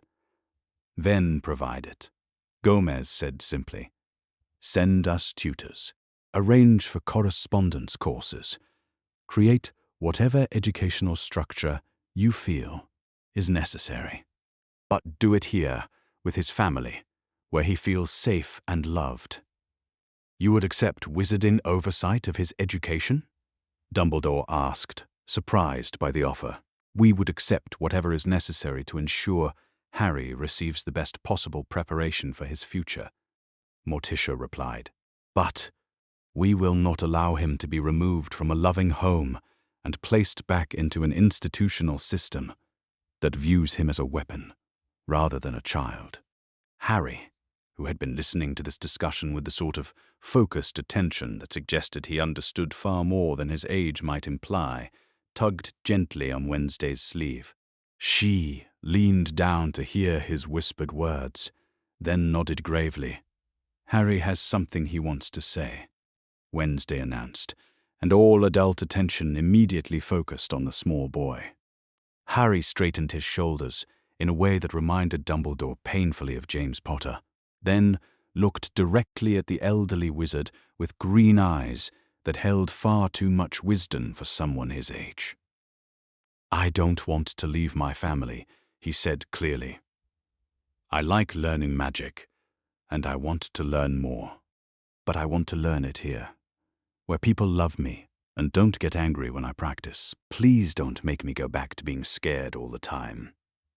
The simple plea, delivered with such earnest sincerity, settled over the room like a weight. Dumbledore found himself looking at this small boy, this child whose destiny had been mapped out in prophecy and strategic planning, and seeing for the first time not a symbol or a weapon, but simply a little boy who wanted to stay with the people who made him feel safe. Harry, Dumbledore said gently, no one is going to force you to leave your family. But there will be people who disagree with our decision to let you stay here. Important people who believe you should be raised according to more conventional wizarding traditions. Will you protect our decision? Morticia asked, and there was steel beneath the silk of her voice.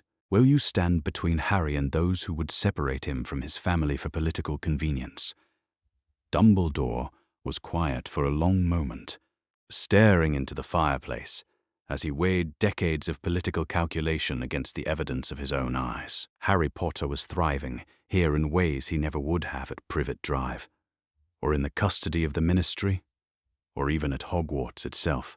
The Addams family had accomplished in 2 weeks what all his careful planning had failed to achieve. They had created an environment where Harry felt safe enough to explore his gifts rather than hide them. "Yes," he said finally, "I will protect Harry's right to remain with his chosen family.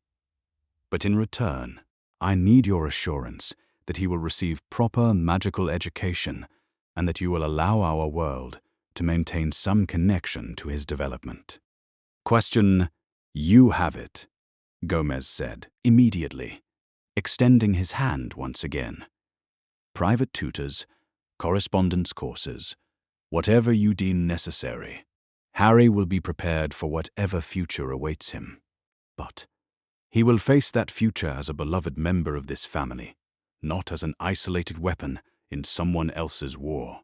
As the two men shook hands, formalizing an arrangement that would have been unthinkable under normal diplomatic circumstances, Harry smiled with a sort of relief that suggested he had been holding his breath for far longer than a child should ever have to. "Can I go tell Pugsley?" he asked Wednesday, who nodded solemnly. "You may," she said, "and tell him I want to speak with him about modifying his explosives for magical enhancement. If we're going to be receiving wizarding tutors, we might as well ensure they understand exactly what kind of family they'll be working with." Harry scampered from the room with the unguarded joy of a child who had just learned that his worst fears would not come to pass. Behind him, he left a group of adults who had just rewritten the rules of magical guardianship through the simple expedient of putting love before politics. It was, Dumbledore reflected, probably the most important magical education any of them had ever received. Chapter 8. Magical education begins. 2 weeks after Dumbledore's visit, the Addams mansion had acquired a distinctly academic atmosphere, though one unlike any traditional wizarding household might recognize. The East Wing drawing room had been converted into what Morticia elegantly termed Harry's study, complete with floating chalk that wrote notes in the air, books that turned their own pages when consulted, and a collection of magical artifacts that most wizarding parents would have considered either too dangerous or too advanced for a child Harry's age. The Addams family, of course, saw no contradiction between safety and intellectual curiosity. "Now then, young Master Potter," said Professor Lyra Nightingale, settling her dark robes around herself as she arranged her teaching materials on the mahogany desk. She was a woman of perhaps 40, with prematurely silver hair and eyes that held the particular gleam of someone who had spent decades studying magic that others considered too unconventional for mainstream academia. "Today we're going to explore the fundamental relationship between emotion and magical manifestation." Professor Nightingale had been Dumbledore's first and most inspired choice for Harry's education. A former Ravenclaw, who had left traditional wizarding society to study what she called authentic magical expression. She had jumped at the opportunity to work with a child whose magical development was unencumbered by the usual fears and restrictions. Harry sat at a small desk that had been specially crafted to accommodate his size, his green eyes bright with a sort of eager attention that would have astonished his former guardians. Beside him, Wednesday occupied an identical desk, her expression one of watchful intensity that made it clear she considered herself not merely an observer, but an active guardian of Harry's educational experience. "Emotion and magic," Wednesday repeated thoughtfully. "Most wizarding texts treat emotion as something to be controlled and suppressed during spellcasting. I assume your approach differs." Professor Nightingale smiled, the expression transforming her rather stern features into something approaching warmth. "Indeed it does, Miss Addams. Traditional wizarding education teaches that magical power should be channeled through rigid mental discipline and emotional detachment. But the most powerful magic in history has always emerged from the deepest feelings: love, grief, righteous anger, protective fury. Like when I saved Harry from the bad men who came to the house, Harry said matter-of-factly, his small fingers already beginning to generate the tiny sparks that had become his signature magical expression. My magic got very bright when I was scared they would take him away. Professor Nightingale blinked, then looked to Wednesday for clarification. The incident Harry was referencing hadn't been mentioned in any of the preliminary reports. Local dark magic practitioners attempted to infiltrate the grounds last week. Wednesday explained, with the sort of casual tone one might use to discuss the weather. Harry's protective response was quite impressive. The entire mansion grounds were illuminated for nearly 10 minutes, while his magic created a barrier that none of them could cross. "I see," Professor Nightingale said faintly, making rapid notes in her teaching journal. "And this protective response was instinctive? No training, no conscious spell work, pure emotional magic responding to a perceived threat to his family." Harry nodded eagerly. "The magic felt warm," he said, his sparks dancing more brightly as he remembered the incident. "Like when Mama hugs me, but everywhere at once." Professor Nightingale stared at the small boy who had just described creating a mansion-wide protective ward as casually as most children might discuss a favorite toy. In her 20 years of magical education, she had never encountered a student whose natural ability approached anything like this level. "Harry," she said carefully, "would you like to show me how you make the sparks? I'm very curious about your technique." "It's not really a technique," Harry said, holding out his hands and allowing his magic to flow freely. The sparks that emerged were no longer the simple points of light he had produced weeks ago, but complex patterns that swirled and pulsed with colors that shifted according to his emotional state. "I just think about how much I love my family, and the magic wants to come out and dance." The magical patterns grew more elaborate as he spoke, creating what could only be described as tiny fireworks that painted the air with gold and silver light. But more remarkably, the magic seemed to respond not just to Harry's emotions, but to the emotions of everyone in the room. When Wednesday smiled, a rare occurrence that Harry treasured, the lights took on deeper colors and more complex geometries. "Fascinating," Professor Nightingale murmured, watching the display with the sort of professional fascination that suggested she was already planning several research papers. "Harry, what you're doing naturally would take most adult wizards months of study to achieve. The emotional resonance patterns alone." Her observation was interrupted by a tremendous crash from somewhere deeper in the mansion, followed immediately by Pugsley's voice calling out with obvious excitement. It worked. It actually worked. Wednesday sighed with the long-suffering expression of someone who had lived with Pugsley's experimental enthusiasms for her entire life. "He's been working on magically enhanced explosives all week," she explained to Professor Nightingale. "Something about combining alchemical principles with traditional fireworks." "Magically enhanced explosives," Professor Nightingale repeated, her voice rising slightly.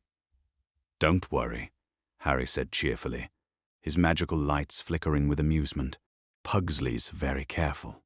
He only blows up things that aren't important." Before Professor Nightingale could ask for clarification on what the Addams family considered not important, Pugsley himself appeared in the doorway. At 11 years old, he was considerably rounder than his sister, with soot-stained fingers and an expression of scientific satisfaction that suggested his latest experiment had exceeded expectations. "Wednesday," he called out, barely pausing to acknowledge the adults in the room. "You have to see this.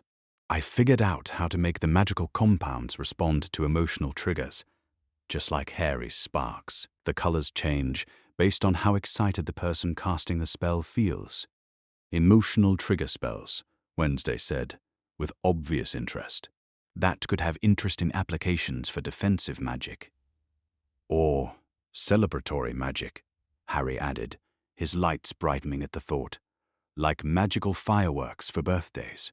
Professor Nightingale watched this exchange with growing bewilderment. In traditional wizarding families, children Harry's age were barely trusted with toy wands, and magical experimentation was strictly supervised by adults. Here, she was witnessing 3 children, one of them not yet 3 years old, casually discussing advanced magical theory as if it were the most natural thing in the world. "Perhaps," she said carefully, "we should focus on more fundamental magical principles before moving on to experimental spellwork. What could be more fundamental than understanding how magic responds to authentic emotion?" Wednesday asked with the sort of logical precision that made adults uncomfortable. "Harry's power grows stronger every day because he's encouraged to feel deeply and express those feelings through magic. Traditional wizarding education would teach him to suppress those connections. There are safety considerations," Professor Nightingale began. "Safety is important." Morticia's voice came from the doorway, and the elegant woman glided into the room with her characteristic grace. "Which is why we ensure that all magical experimentation in this house is conducted with proper supervision and genuine love." She moved to stand behind Harry's chair, placing a gentle hand on his shoulder in a gesture that was both protective and prideful.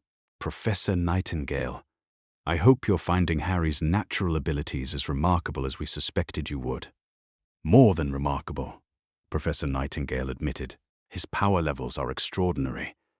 But what's even more impressive is his intuitive understanding of complex magical principles. The emotional resonance patterns he's generating naturally would challenge most graduate-level students. And yet he achieves them simply by feeling loved and safe," Wednesday observed pointedly. "Perhaps that suggests something about the traditional approach to magical education." Who had been listening to this discussion with the sort of focused attention that suggested he understood more than his age might imply, raised his small hand tentatively. "Yes, Harry," Professor Nightingale said, crouching down to his eye level. "Can I learn to make my magic help protect my family better?" he asked earnestly. "Like, if bad people come again, can I learn to make them go away without hurting them?" The question struck Professor Nightingale as both achingly innocent and remarkably sophisticated. Harry wasn't asking to learn destructive magic or seeking power for its own sake. He wanted to protect the people he loved, and he was already thinking about ways to neutralize threats without causing unnecessary harm. "Yes," she said, gently. "I think we can definitely work on protective magic, but first, let's explore some of the gentler applications of your abilities." She moved to her bag and withdrew what appeared to be a collection of delicate glass ornaments, each one containing swirls of color that moved like captured aurora. "These are emotion crystals," she explained. "They're designed to respond to different types of magical energy. Would you like to try channeling some of your happy feelings into them?" Harry nodded eagerly, reaching out to touch the nearest crystal. The moment his fingers made contact, the ornament blazed to life with warm golden light that seemed to pulse in rhythm with his heartbeat. But more remarkably, the light began to spread to the other crystals, without Harry touching them directly, creating a chain reaction of illumination that filled the room with gentle radiance. "Oh my," Professor Nightingale breathed. That's not supposed to happen. The crystals are individually contained. They shouldn't be able to affect each other. Unless the magical source is powerful enough to create field resonance," Wednesday said thoughtfully. "Harry's magic isn't just strong. It's fundamentally different from standard wizarding magic. It operates on principles that traditional magical theory doesn't account for." "Different how?" Professor Nightingale asked, though she suspected she already knew the answer. "It's connected to love," Harry said simply, his hand still resting on the now brilliantly glowing crystal. "Not just my love for my family, but their love for me, and our love for each other. The magic doesn't come from me alone. It comes from all of us, together." Professor Nightingale stared at the small boy who had just articulated a theory of magical resonance that challenged fundamental assumptions about individual magical power. Around them, the emotion crystals continued to glow with shared light, a visible representation of magic that drew strength not from personal discipline or individual will, but from the bonds of chosen family. "I think," she said quietly, "that your education is going to be far more interesting than anyone anticipated." And as Harry smiled up at her with the sort of pure joy that made the crystals shine even brighter, Professor Nightingale found herself wondering if perhaps the traditional approach to magical education had been missing something essential all along. Love, it seemed, was the most powerful magic of all. Chapter 9. Growing Powers and Bonds. By the end of July 1983, the Addams mansion had become something unprecedented in the magical world. A household where a 3-year-old child routinely performed feats that would have challenged master wizards, and where this was treated as perfectly normal rather than cause for alarm or intensive study. Harry's 3rd birthday had arrived, with a sort of Gothic grandeur that only the Addams family could properly orchestrate. The mansion's great hall had been decorated with black roses that bloomed at midnight, candles that burned with flames in colors that shouldn't exist, and a magnificent cake that resembled a perfect miniature haunted house, complete with tiny ghosts that danced around the turrets when Harry laughed. "Make a wish, little storm cloud," Uncle Fester had said, lighting the candles with a gesture that made them flare into existence without any visible flame source. Harry had closed his eyes tightly, his small face scrunched in concentration, and when he blew out the candles, every light in the mansion had pulsed in response, not going out, but briefly synchronizing with his breath in a display of magical resonance that left even Professor Nightingale speechless. Now, 3 days later, the family was still discovering new manifestations of what that moment had represented. Harry's magic seemed to have taken his birthday wish, whatever it had been, as permission to grow beyond any previous limitations. Wednesday. Harry's voice came from everywhere and nowhere, reaching his sister's consciousness without passing through her ears at all. "Are you busy? I want to show you something." Wednesday paused in her correspondence with a delightfully morbid pen pal from Salem and smiled with genuine warmth. The telepathic communication had developed gradually over the past month, beginning as shared dreams and evolving into something far more sophisticated. At first, they had been able to sense each other's emotions across distances. Now, they could share thoughts, images, and even complex magical techniques without speaking a word. "I'm never too busy for you," she replied through the same mental channel, her thoughts carrying undertones of affection that she rarely allowed anyone else to perceive. "Where are you? Come quickly. You have to see what the stars are doing." Wednesday set aside her letter and made her way through the mansion's winding corridors to the narrow staircase that led to the tower Uncle Fester had converted into an observation post for Harry's magical experiments. When she emerged onto the circular platform, she found her little brother standing at the center of a scene that defied every law of magical physics she had ever encountered.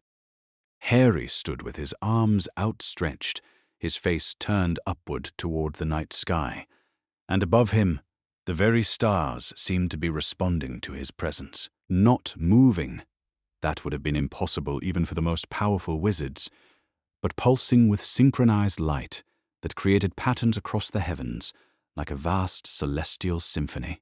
"Harry," Wednesday breathed, her usual composure momentarily abandoned in the face of something genuinely miraculous. "How are you doing this?" "I asked them to dance with me," Harry said simply, his voice carrying the matter-of-fact tone that he used for all magical phenomena, no matter how extraordinary. "They said yes." Wednesday stared up at the impossible display. watching constellations that had been fixed in place for millennia, creating flowing patterns that seemed to tell stories in languages older than human civilization. This wasn't just magic. This was something fundamental to the structure of reality itself, responding to the will of a 3-year-old child. "Harry," she said carefully, "you know this is impossible, don't you?" "Lots of things are impossible until someone does them," Harry replied, lowering his arms. Above them, the stars gradually returned to their natural positions, though Wednesday could have sworn she saw a few of them wink before settling back into their ancient patterns. "Mama says impossible just means nobody's been brave enough to try yet."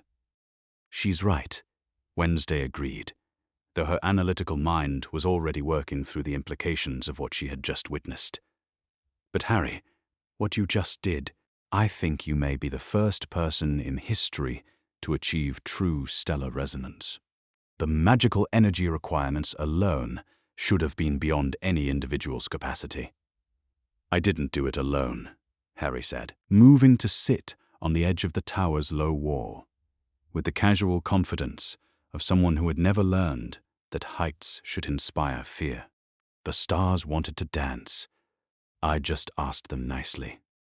Through magical communication with celestial bodies," Wednesday mused. "The theoretical frameworks don't even exist for what you've just accomplished." "Maybe the theoretical frameworks are wrong," Harry suggested, with the sort of innocent wisdom that often emerged from his observations. "Maybe magic isn't supposed to be boxed up in theories and rules. Maybe it's supposed to be free, like dancing."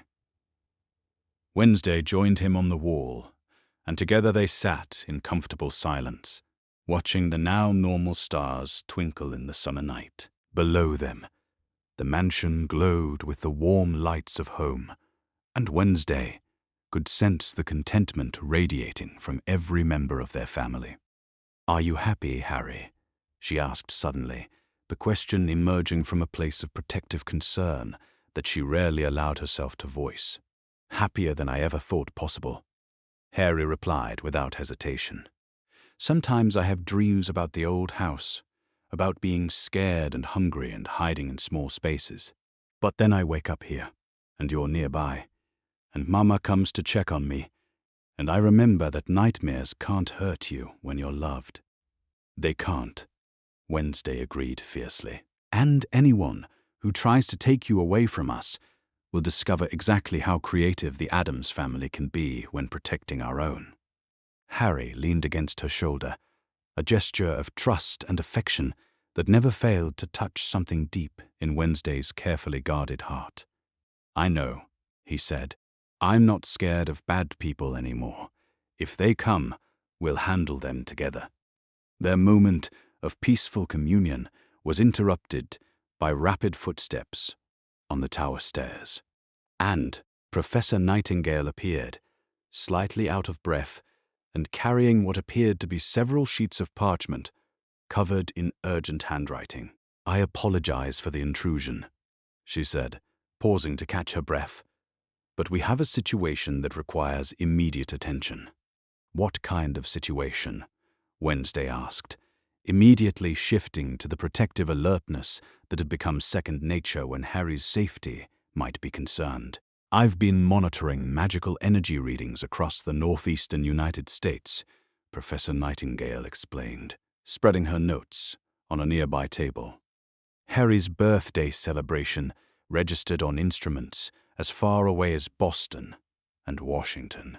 But more concerning, I've detected responding magical signatures that suggest someone, or several someones, have been attempting to trace those energy patterns back to their source." "Tracing them how?" Wednesday's voice carried the sort of quiet menace that suggested whoever was doing the tracing would soon regret their curiosity. "Traditional dark magic scrying techniques," Professor Nightingale replied grimly. "The magical signatures are consistent with practitioners who favor the sorts of spells typically associated with unpleasant political movements in the British wizarding community."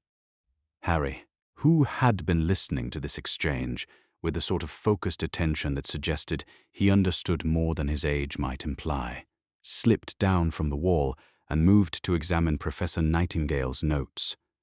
The moment his fingers touched the parchment, the writing began to glow with soft silver light. "They're looking for me," he said matter-of-factly, his voice carrying neither fear nor surprise. "The magic feels familiar, like the shadows that used to hang around the old house. But angrier." "Shadows?" Professor Nightingale asked sharply.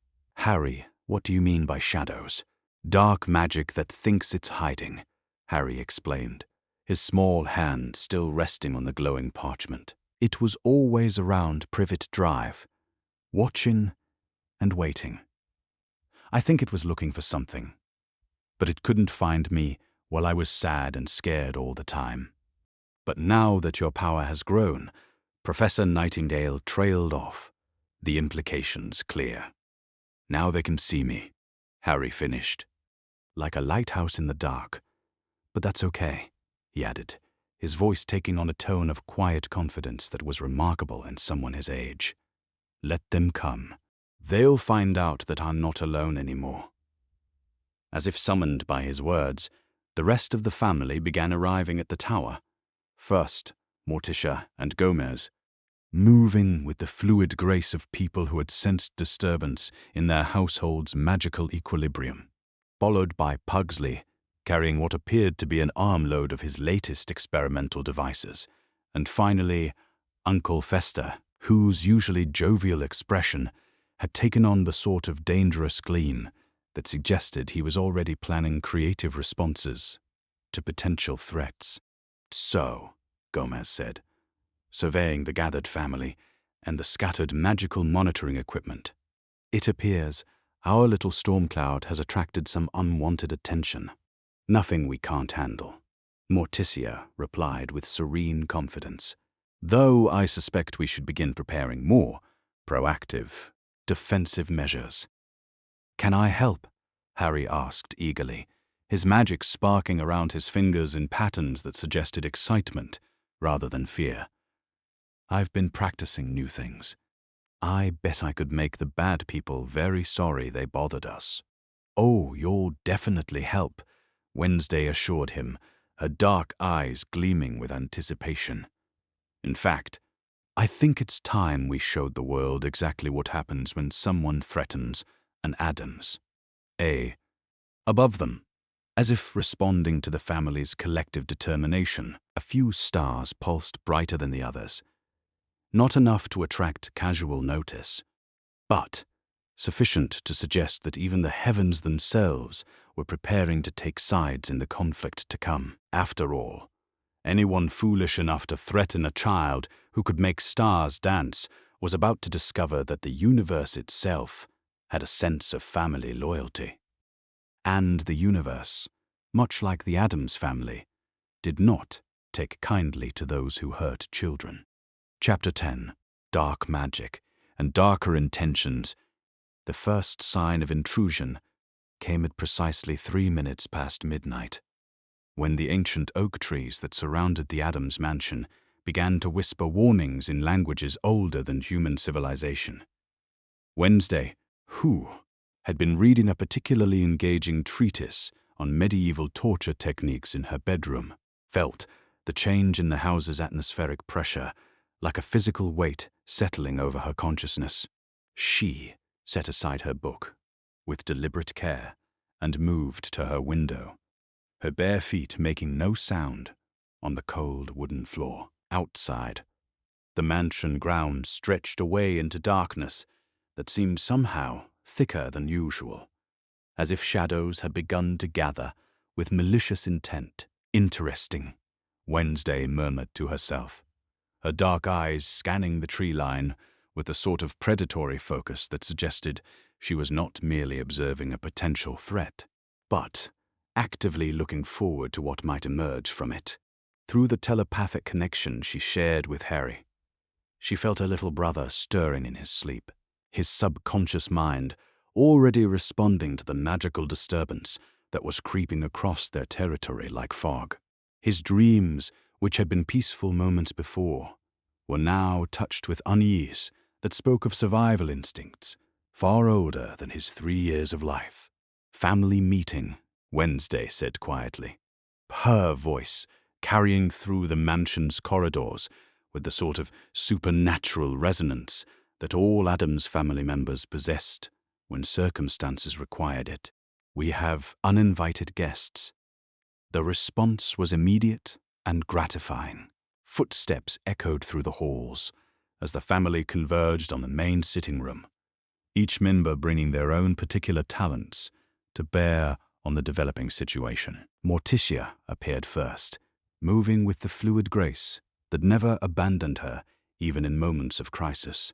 Her black hair falling like a veil around shoulders that held the sort of tension that suggested someone was about to regret disturbing her household. Gomez followed closely behind, his usual jovial energy replaced by something sharper and more dangerous. Uncle Fester materialized from what might have been solid wall, carrying an armload of devices, but pulsed with eldritch energy. While Pugsley emerged from the basement with what appeared to be several carefully prepared explosive devices that he set aside with obvious reluctance. "Report," Morticia said simply, settling into her favorite chair with the sort of composure that suggested imminent violence was merely another household management issue. "Magical reconnaissance team," Wednesday replied, moving to stand beside the window that offered the best view of the front grounds. "At least 6 individuals using concealment charms and dark magic to mask their approach. Their magical signatures suggest British wizarding origin, specifically practitioners with ties to what the history books euphemistically call pure-blood supremacist movements. Death Eaters," Gomez said grimly, the name falling from his lips like a curse. "I was wondering when they would finally work up the courage to come calling." "Death Eaters," came a small voice from the doorway, and the family turned to see Harry standing there in his pajamas, his dark hair even more disheveled than usual, and his green eyes wide with curiosity rather than fear. "Are those the bad people who used to work for the dark wizard Mama told me about?" "Among others," Morticia confirmed, extending her arms to welcome Harry into the protective circle of his family. "They're looking for you, darling, though I suspect they have no idea what they're actually dealing with." Harry moved to settle beside his mother, his small hand automatically finding hers in the gesture that had become as natural as breathing. "Are they going to try to take me away?" he asked matter-of-factly. "They're welcome to try," Wednesday said with a smile that would have frightened grown men. "I've been hoping for an opportunity to test some of the defensive modifications Pugsley and I have been working on. And I've been wanting to see how my new enhanced explosive compounds perform under field conditions." Pugsley added cheerfully, his round face lighting up with the sort of enthusiasm that most people reserved for pleasant social gatherings. Uncle Fester chuckled, a sound like distant thunder. "This should be educational for our visitors. I don't think they understand what they're walking into." The family could see figures beginning to emerge from the tree line, dark shapes that moved with a sort of coordinated precision that spoke of military training adapted to magical combat. They wore hooded robes that seemed to absorb light rather than reflect it, and their movements carried the distinctive arrogance of people who had never encountered resistance. They couldn't overwhelm through superior firepower and intimidation. 6 in the advance team, Wednesday observed clinically. Standard reconnaissance formation. They're probably expecting to find a normal American household, with perhaps some basic protective wards. "How delightfully wrong they are," Morticia murmured, and something in her voice made the temperature in the room drop several degrees. The Death Eaters had reached the mansion's front lawn when Harry's magic began to respond to the perceived threat to his family. It started as a gentle glow around his small form, barely visible unless one looked directly at him. But as his protective instincts activated, the light grew stronger and began to spread outward in patterns, that seemed to follow the lines of love and connection that bound the Addams family together. "Harry," Gomez said gently, "remember what we've practiced about controlling your protective responses. Feel the love, but direct the magic." Harry nodded seriously, his small face set in lines of concentration that would have been amusing if not for the circumstances. The glow around him intensified, but instead of the wild, unfocused energy that might have emerged from a frightened child, his magic flowed outward with purposeful intent. The effect on the mansion's grounds was immediate and dramatic. Every plant, every tree, every blade of grass suddenly blazed with silver light that turned the night bright as day. The protective wards that Gomez had woven around the property over decades of residence activated in response to Harry's magical call, creating barriers that were not merely defensive, but actively hostile to those who approached with malicious intent. Outside, the Death Eaters had stopped their advance, clearly stunned by the magnitude of the magical response their presence had triggered. Through the windows, the family could see them, gesturing frantically, trying to cast counterspells and dispelling charms that had absolutely no effect on magic that operated by rules they had never encountered. "Fascinating," Wednesday observed with obvious delight. "They are trying to use traditional dark magic dispelling techniques on magic that's powered by love and family bonds. It's like trying to extinguish the sun with a water bucket." One of the Death Eaters, braver or more foolish than his companions, attempted to advance through the blazing protective field. The moment his foot touched the illuminated grass, he was thrown backward with enough force to send him tumbling across the lawn like a rag doll. "Warning shot," Harry said matter-of-factly, his small hand still glowing with contained power. "I don't want to hurt them badly unless they make me." "Such a considerate little brother," Wednesday said with genuine warmth, reaching over to ruffle his already chaotic hair. "But I think our visitors may require a more pointed demonstration of our family's capabilities." As, if summoned by her words, more figures began emerging from the tree line.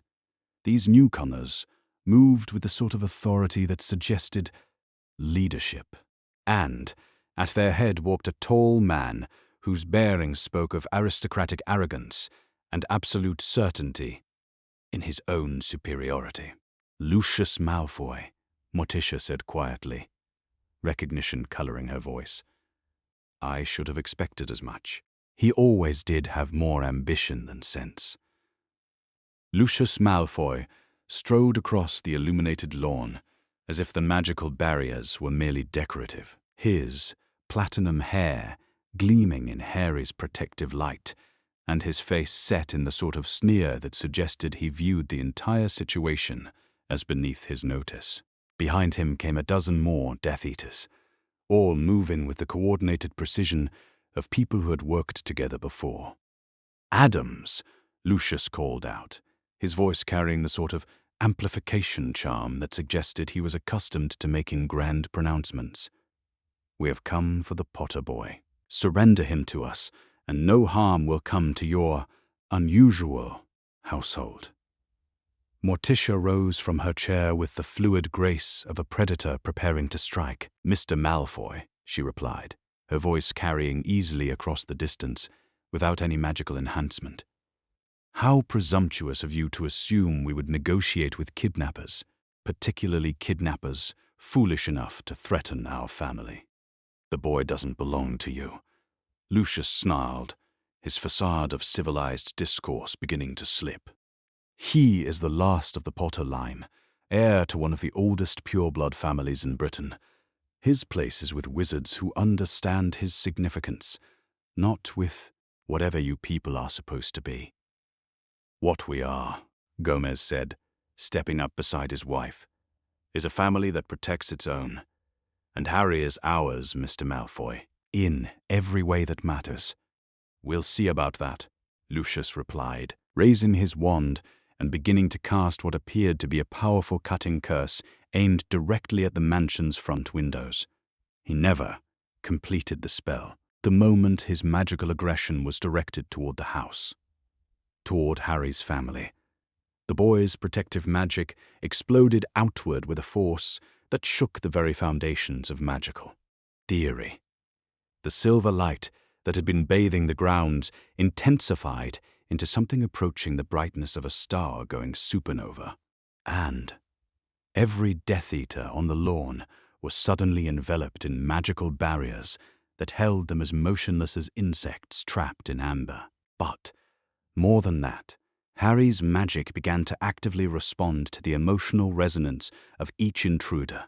Those who carried genuine hatred or malice found themselves experiencing that hatred reflected back upon them with compound interest, while those who were present, merely out of obligation or fear, found their bonds to Lucius's authority beginning to dissolve under the influence of magic that rewarded love and punished cruelty. "Remarkable," Uncle Fester observed cheerfully, watching as 3 of the Death Eaters simply removed their masks and walked away, apparently deciding that they had better things to do with their evening than attack a child protected by forces beyond their comprehension. Lucius himself remained trapped at the center of the magical storm, his aristocratic features twisted with fury and disbelief as he struggled against bonds that grew stronger the more he fought against them. "This is impossible," he snarled, his voice distorted by the magical pressure surrounding him. "No child possesses this kind of power." "Our child does," Morticia replied with serene satisfaction, stepping out onto the mansion's front porch, where she could look down upon the trapped Death Eater with all the authority of a queen surveying conquered enemies. "And if you ever threaten him again, Mr. Malfoy, you'll discover that what you've experienced tonight was merely a gentle warning." The rest of the family emerged to stand in unified support. Gomez with his hand resting on his sword cane, Wednesday with her dark eyes gleaming with anticipation, Pugsley holding what appeared to be a particularly large explosive device, and Uncle Fester crackling with barely contained eldritch energy. And, in the center of it all, stood Harry, still glowing with the warm light of protective magic, looking down at the man who had come to steal him away, with the sort of calm confidence that only came from absolute certainty that he was surrounded by people who would die before they let him be harmed. "Go home, Mr. Malfoy," Harry said in his clear young voice.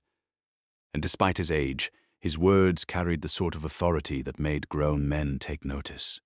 "And tell anyone else who might be thinking about bothering my family that the Addams don't give up the people we love. Ever."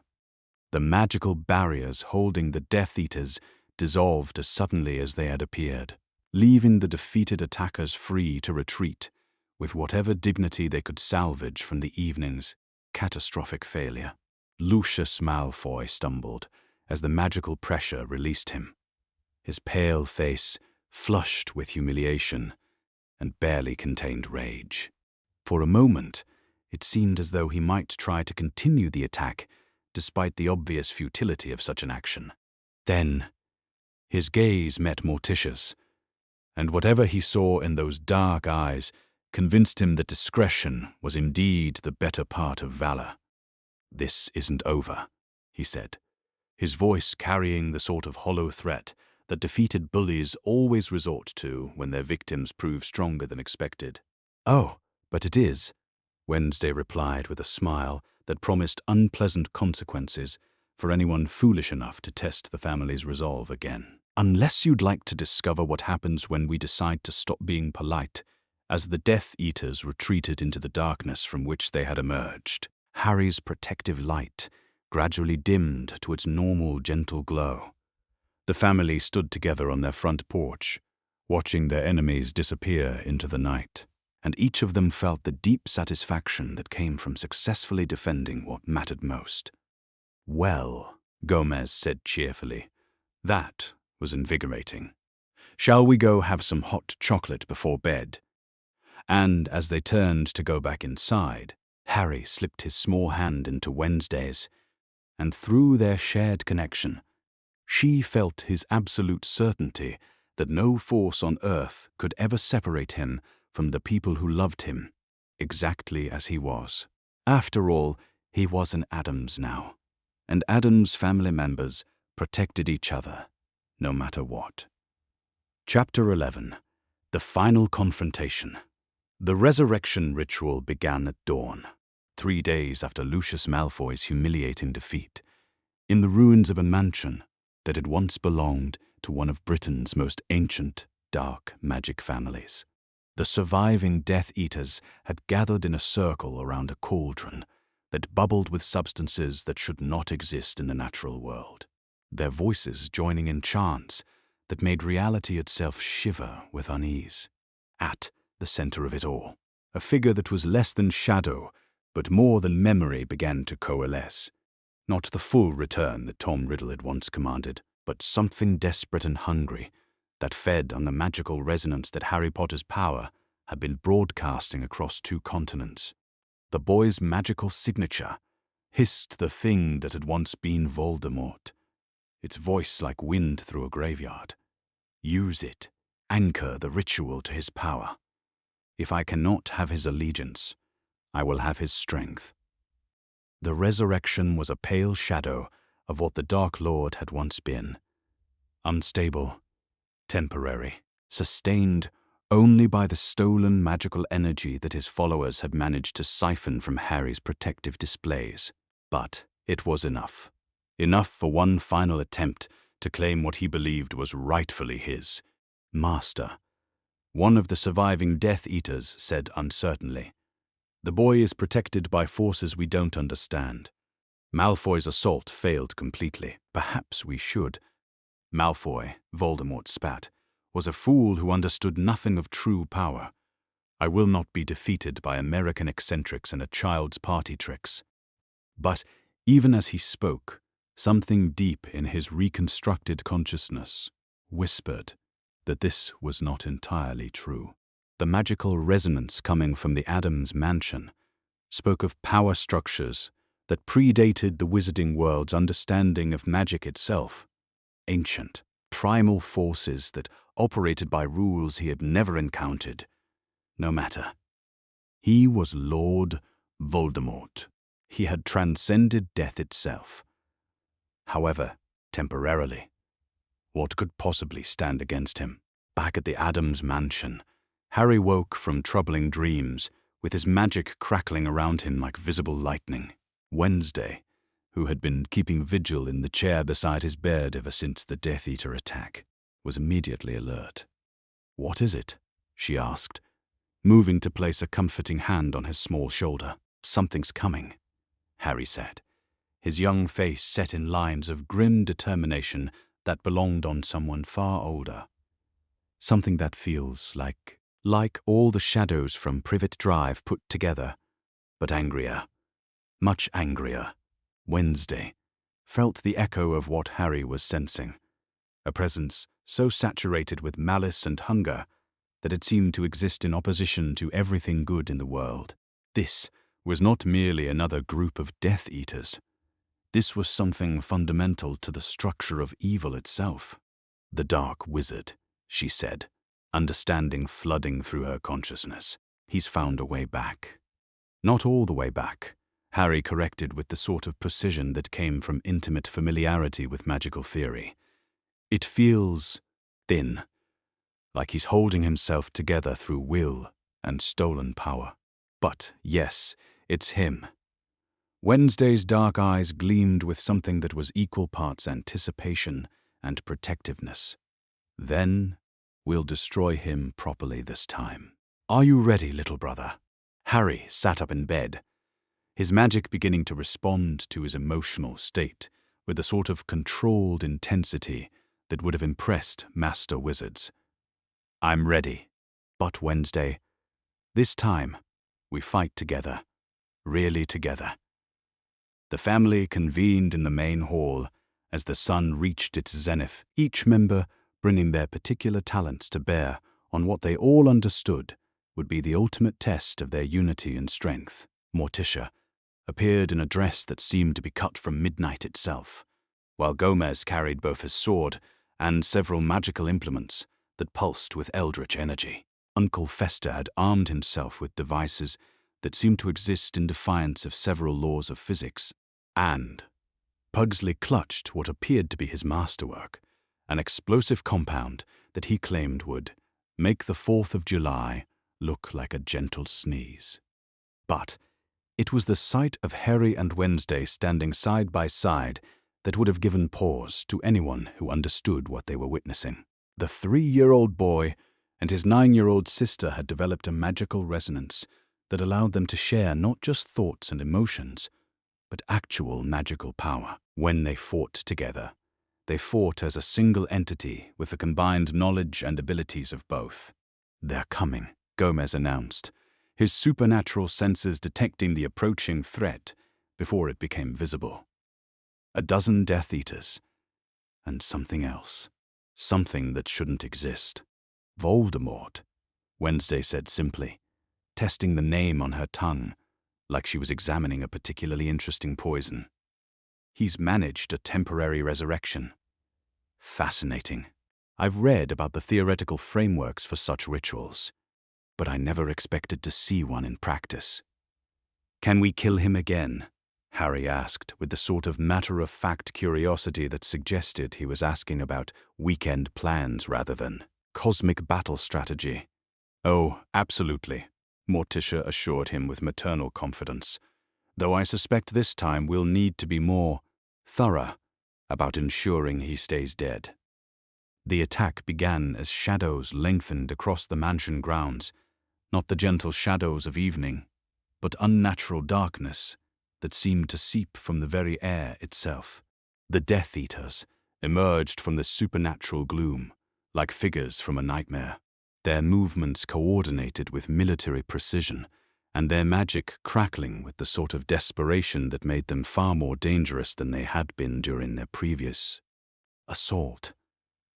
But at their center came something that made even the Addams family pause in recognition of a genuine threat. Voldemort's resurrection was indeed incomplete. He appeared more as a walking shadow than a solid form, but the magical power radiating from him was undeniable. This was what true dark magic looked like when wielded by someone who had transcended normal human limitations.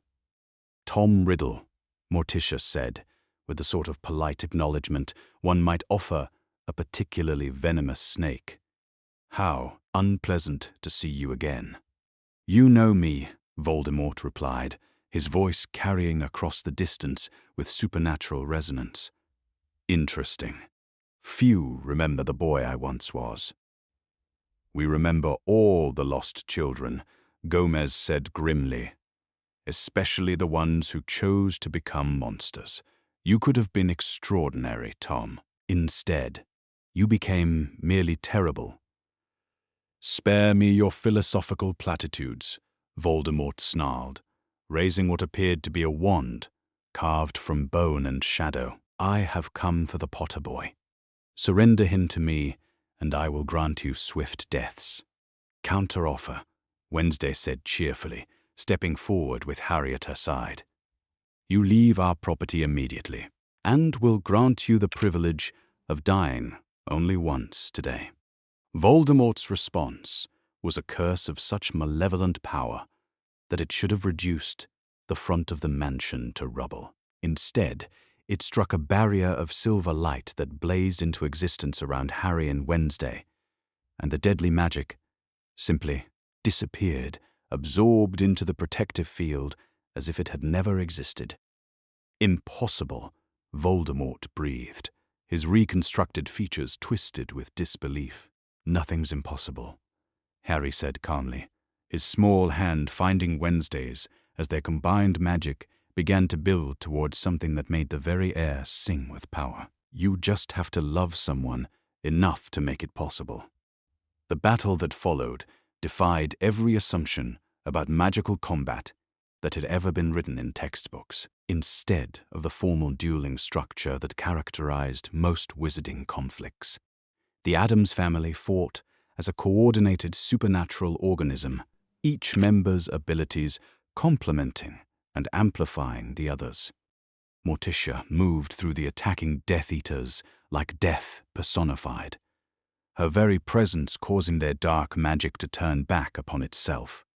Where Gomez went, shadows themselves seemed to come alive and join the fight on his side. Uncle Fester's impossible devices created zones of reality distortion that left their enemies stumbling through spaces that didn't follow normal geometric rules, while Pugsley's explosives bloomed into flowers of destruction that were beautiful and terrible in equal measure. But it was Harry and Wednesday fighting as one that truly demonstrated what love-powered magic could accomplish. They moved together with perfect synchronization, Harry's raw power channeled through Wednesday's tactical brilliance to create effects that violated every known law of magical theory.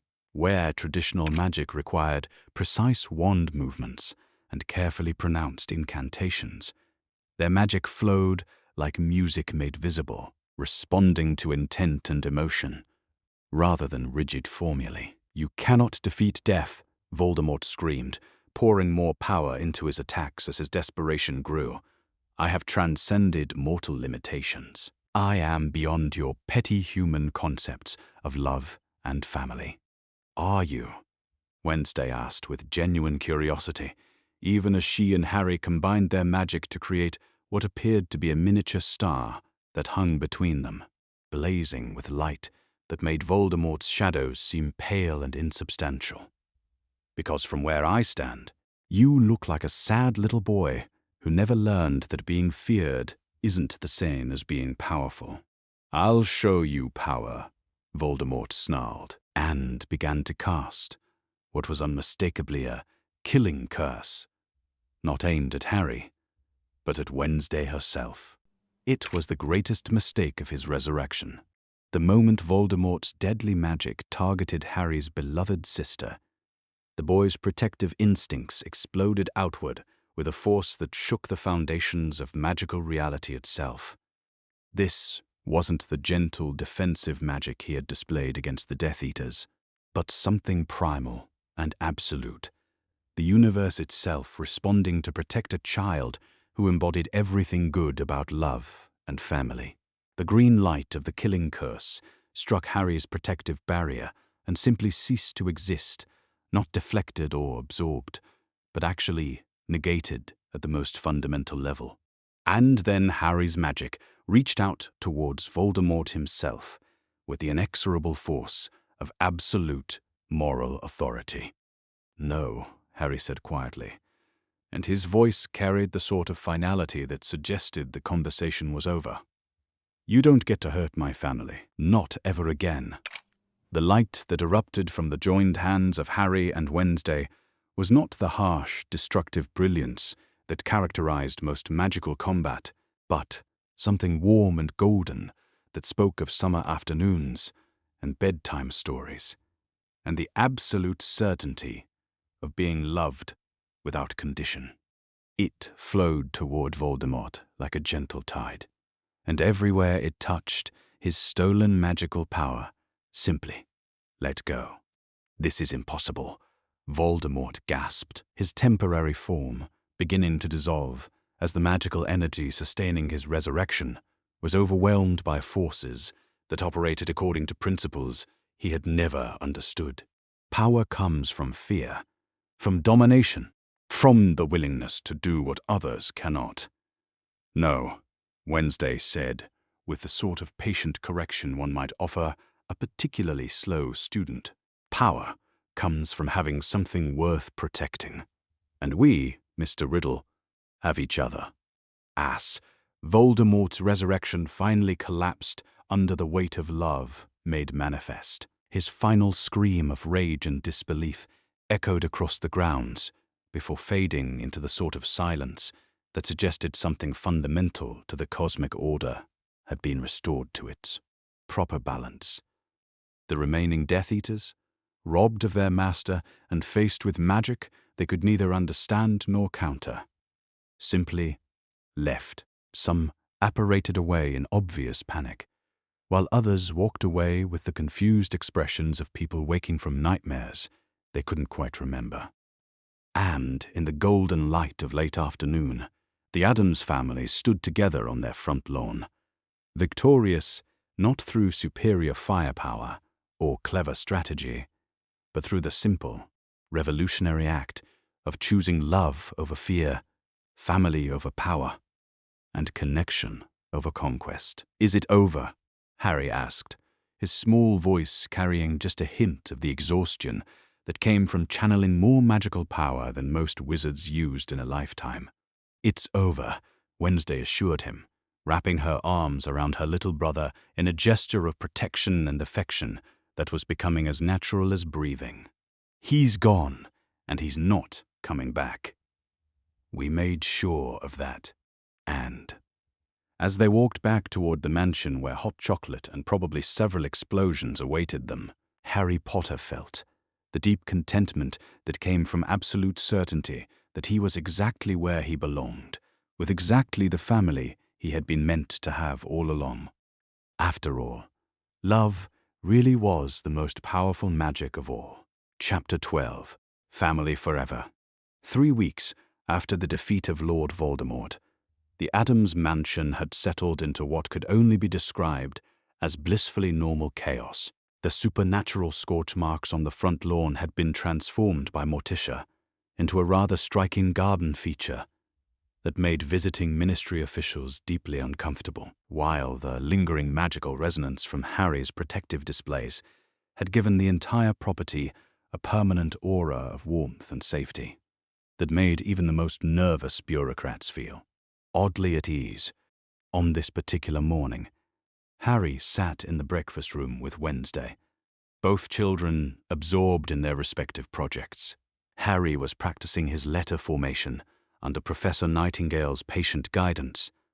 At 3 years old, his fine motor skills were still developing, though his magical control could put master wizards to shame.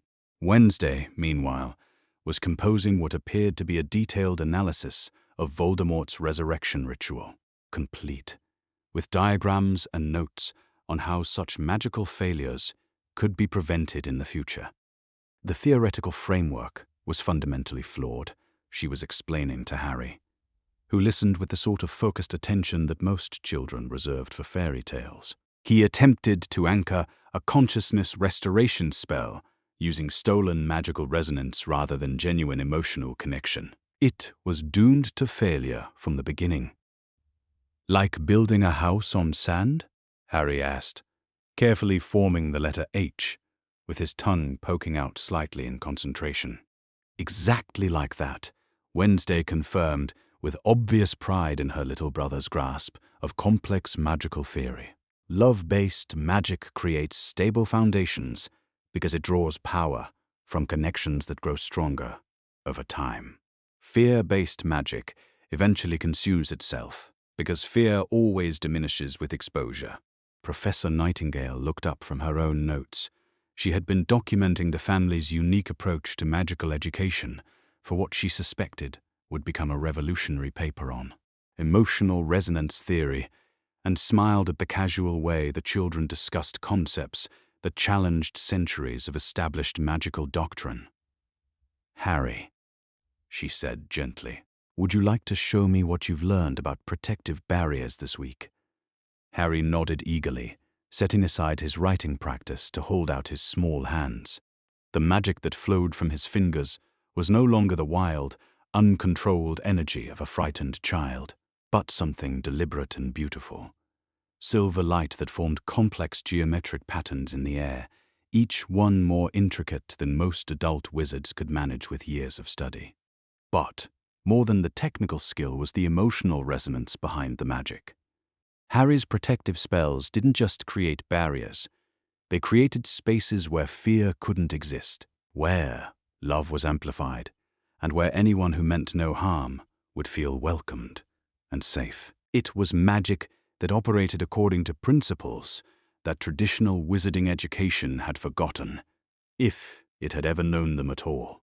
"Beautiful work," Professor Nightingale said softly. "Your control has improved remarkably." "It's easier when you're not scared," Harry said matter-of-factly, his magical lights dancing around the room in patterns that seemed to respond to his contentment. Fear makes magic all jagged and unpredictable, but love makes it smooth and strong. Indeed it does, came Dumbledore's voice from the doorway, and the family looked up to see the elderly wizard entering the room with his characteristic combination of dignity and warmth.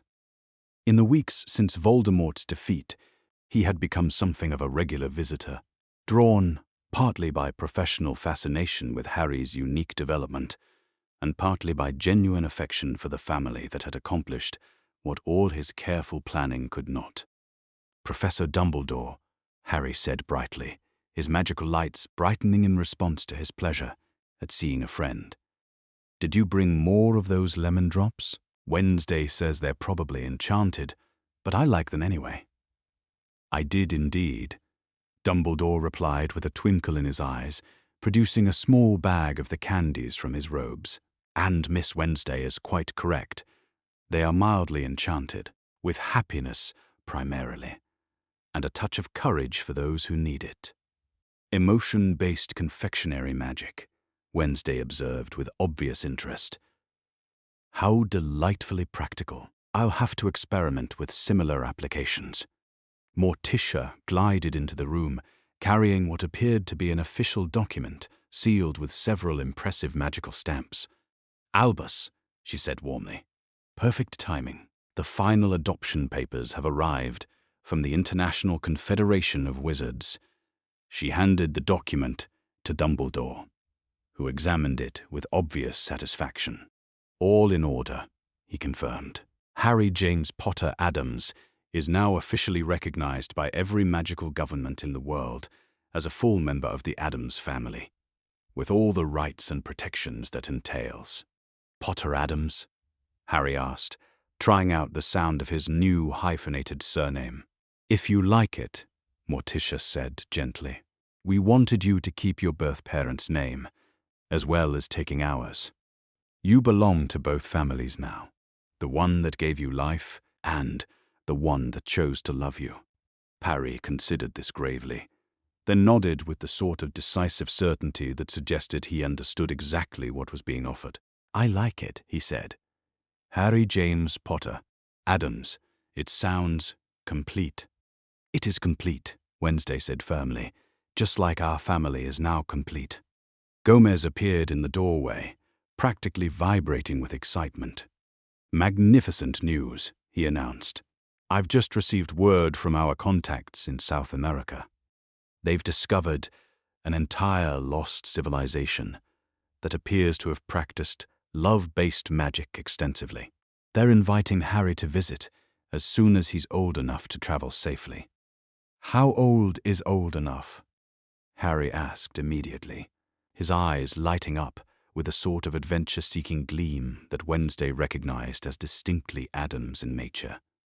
"Perhaps when you're 5 or 6, Morticia suggested diplomatically. "International magical travel can be quite demanding, even for someone with your abilities." "Can Wednesday come too?" Harry asked, because the idea of adventure without his sister was clearly unthinkable. "Obviously," Wednesday replied, before anyone else could answer. "Someone needs to document our findings and ensure you don't accidentally start any international incidents."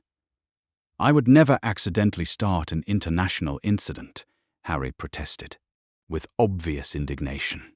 "No, you're right," Wednesday agreed thoughtfully. "You would only start one on purpose if the circumstances were sufficiently interesting." "Much more responsible approach." Professor Nightingale laughed, a sound of genuine delight. "I have a feeling Harry's magical education is going to be far more adventurous than anything in the traditional curriculum." "The best education always is," Dumbledore observed with obvious approval. "Though I suspect we may need to develop entirely new categories of magical study to accommodate Harry's unique abilities." "Love magic is a formal discipline," Professor Nightingale mused. "Emotional resonance theory, family bond amplification. We could revolutionize magical education entirely." "We already have," Wednesday pointed out with satisfaction. Harry's mere existence proves that the traditional approach to magical training has been fundamentally incomplete. Every day he grows stronger, more controlled, and more creative with his abilities, all because he's encouraged to feel deeply rather than suppress his emotions. Harry, who had been listening to this discussion of his revolutionary impact on magical theory with a sort of patient attention that suggested he was growing accustomed to being the subject of academic fascination, raised his small hand politely. "Yes, Harry," Morticia said with maternal warmth. "Are we going to have lunch soon?" he asked hopefully. "All this talk about magic and education is making me hungry." The burst of laughter that greeted this perfectly reasonable question filled the room with the sort of warm chaos that characterized all the best Addams family gatherings.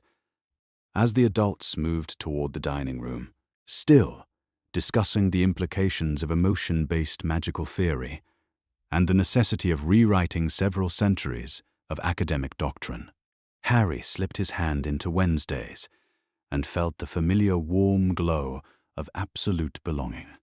"Wednesday," he said quietly as they followed the others. "Yes, little brother? Do you think we'll have more adventures? Exciting ones, I mean, not just people trying to kidnap me."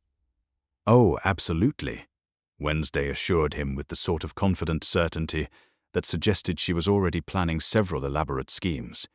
"The world is full of mysteries and monsters and fascinating dark places that need exploring. And now that you're properly trained and completely protected, we can investigate all of them." "Together?" Harry asked, though he already knew the answer. "Always together," Wednesday confirmed. "That's what families do. They explore the darkness side by side, and they make sure no one gets lost along the way." And as they entered the dining room, where Grandmama was laying out a feast that probably violated several natural laws, but smelled absolutely delicious, Harry Potter Addams felt the deep contentment that came from knowing exactly where he belonged. He was home. He was loved. He was protected by people who celebrated his strangeness rather than fearing it. His magic was growing stronger every day, guided by teachers who understood that power rooted in love was the most formidable force in any universe.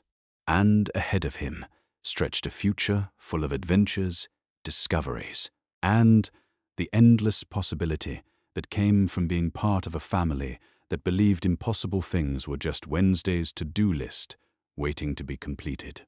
After all, he was an Addams now, and Addams family members never settled for ordinary when extraordinary was so much more interesting. The boy who had once hidden in cupboards and flinched at raised voices was gone forever, replaced by a confident young wizard who knew beyond any doubt that he was exactly where he was meant to be, with exactly the family he was meant to have. And that, perhaps,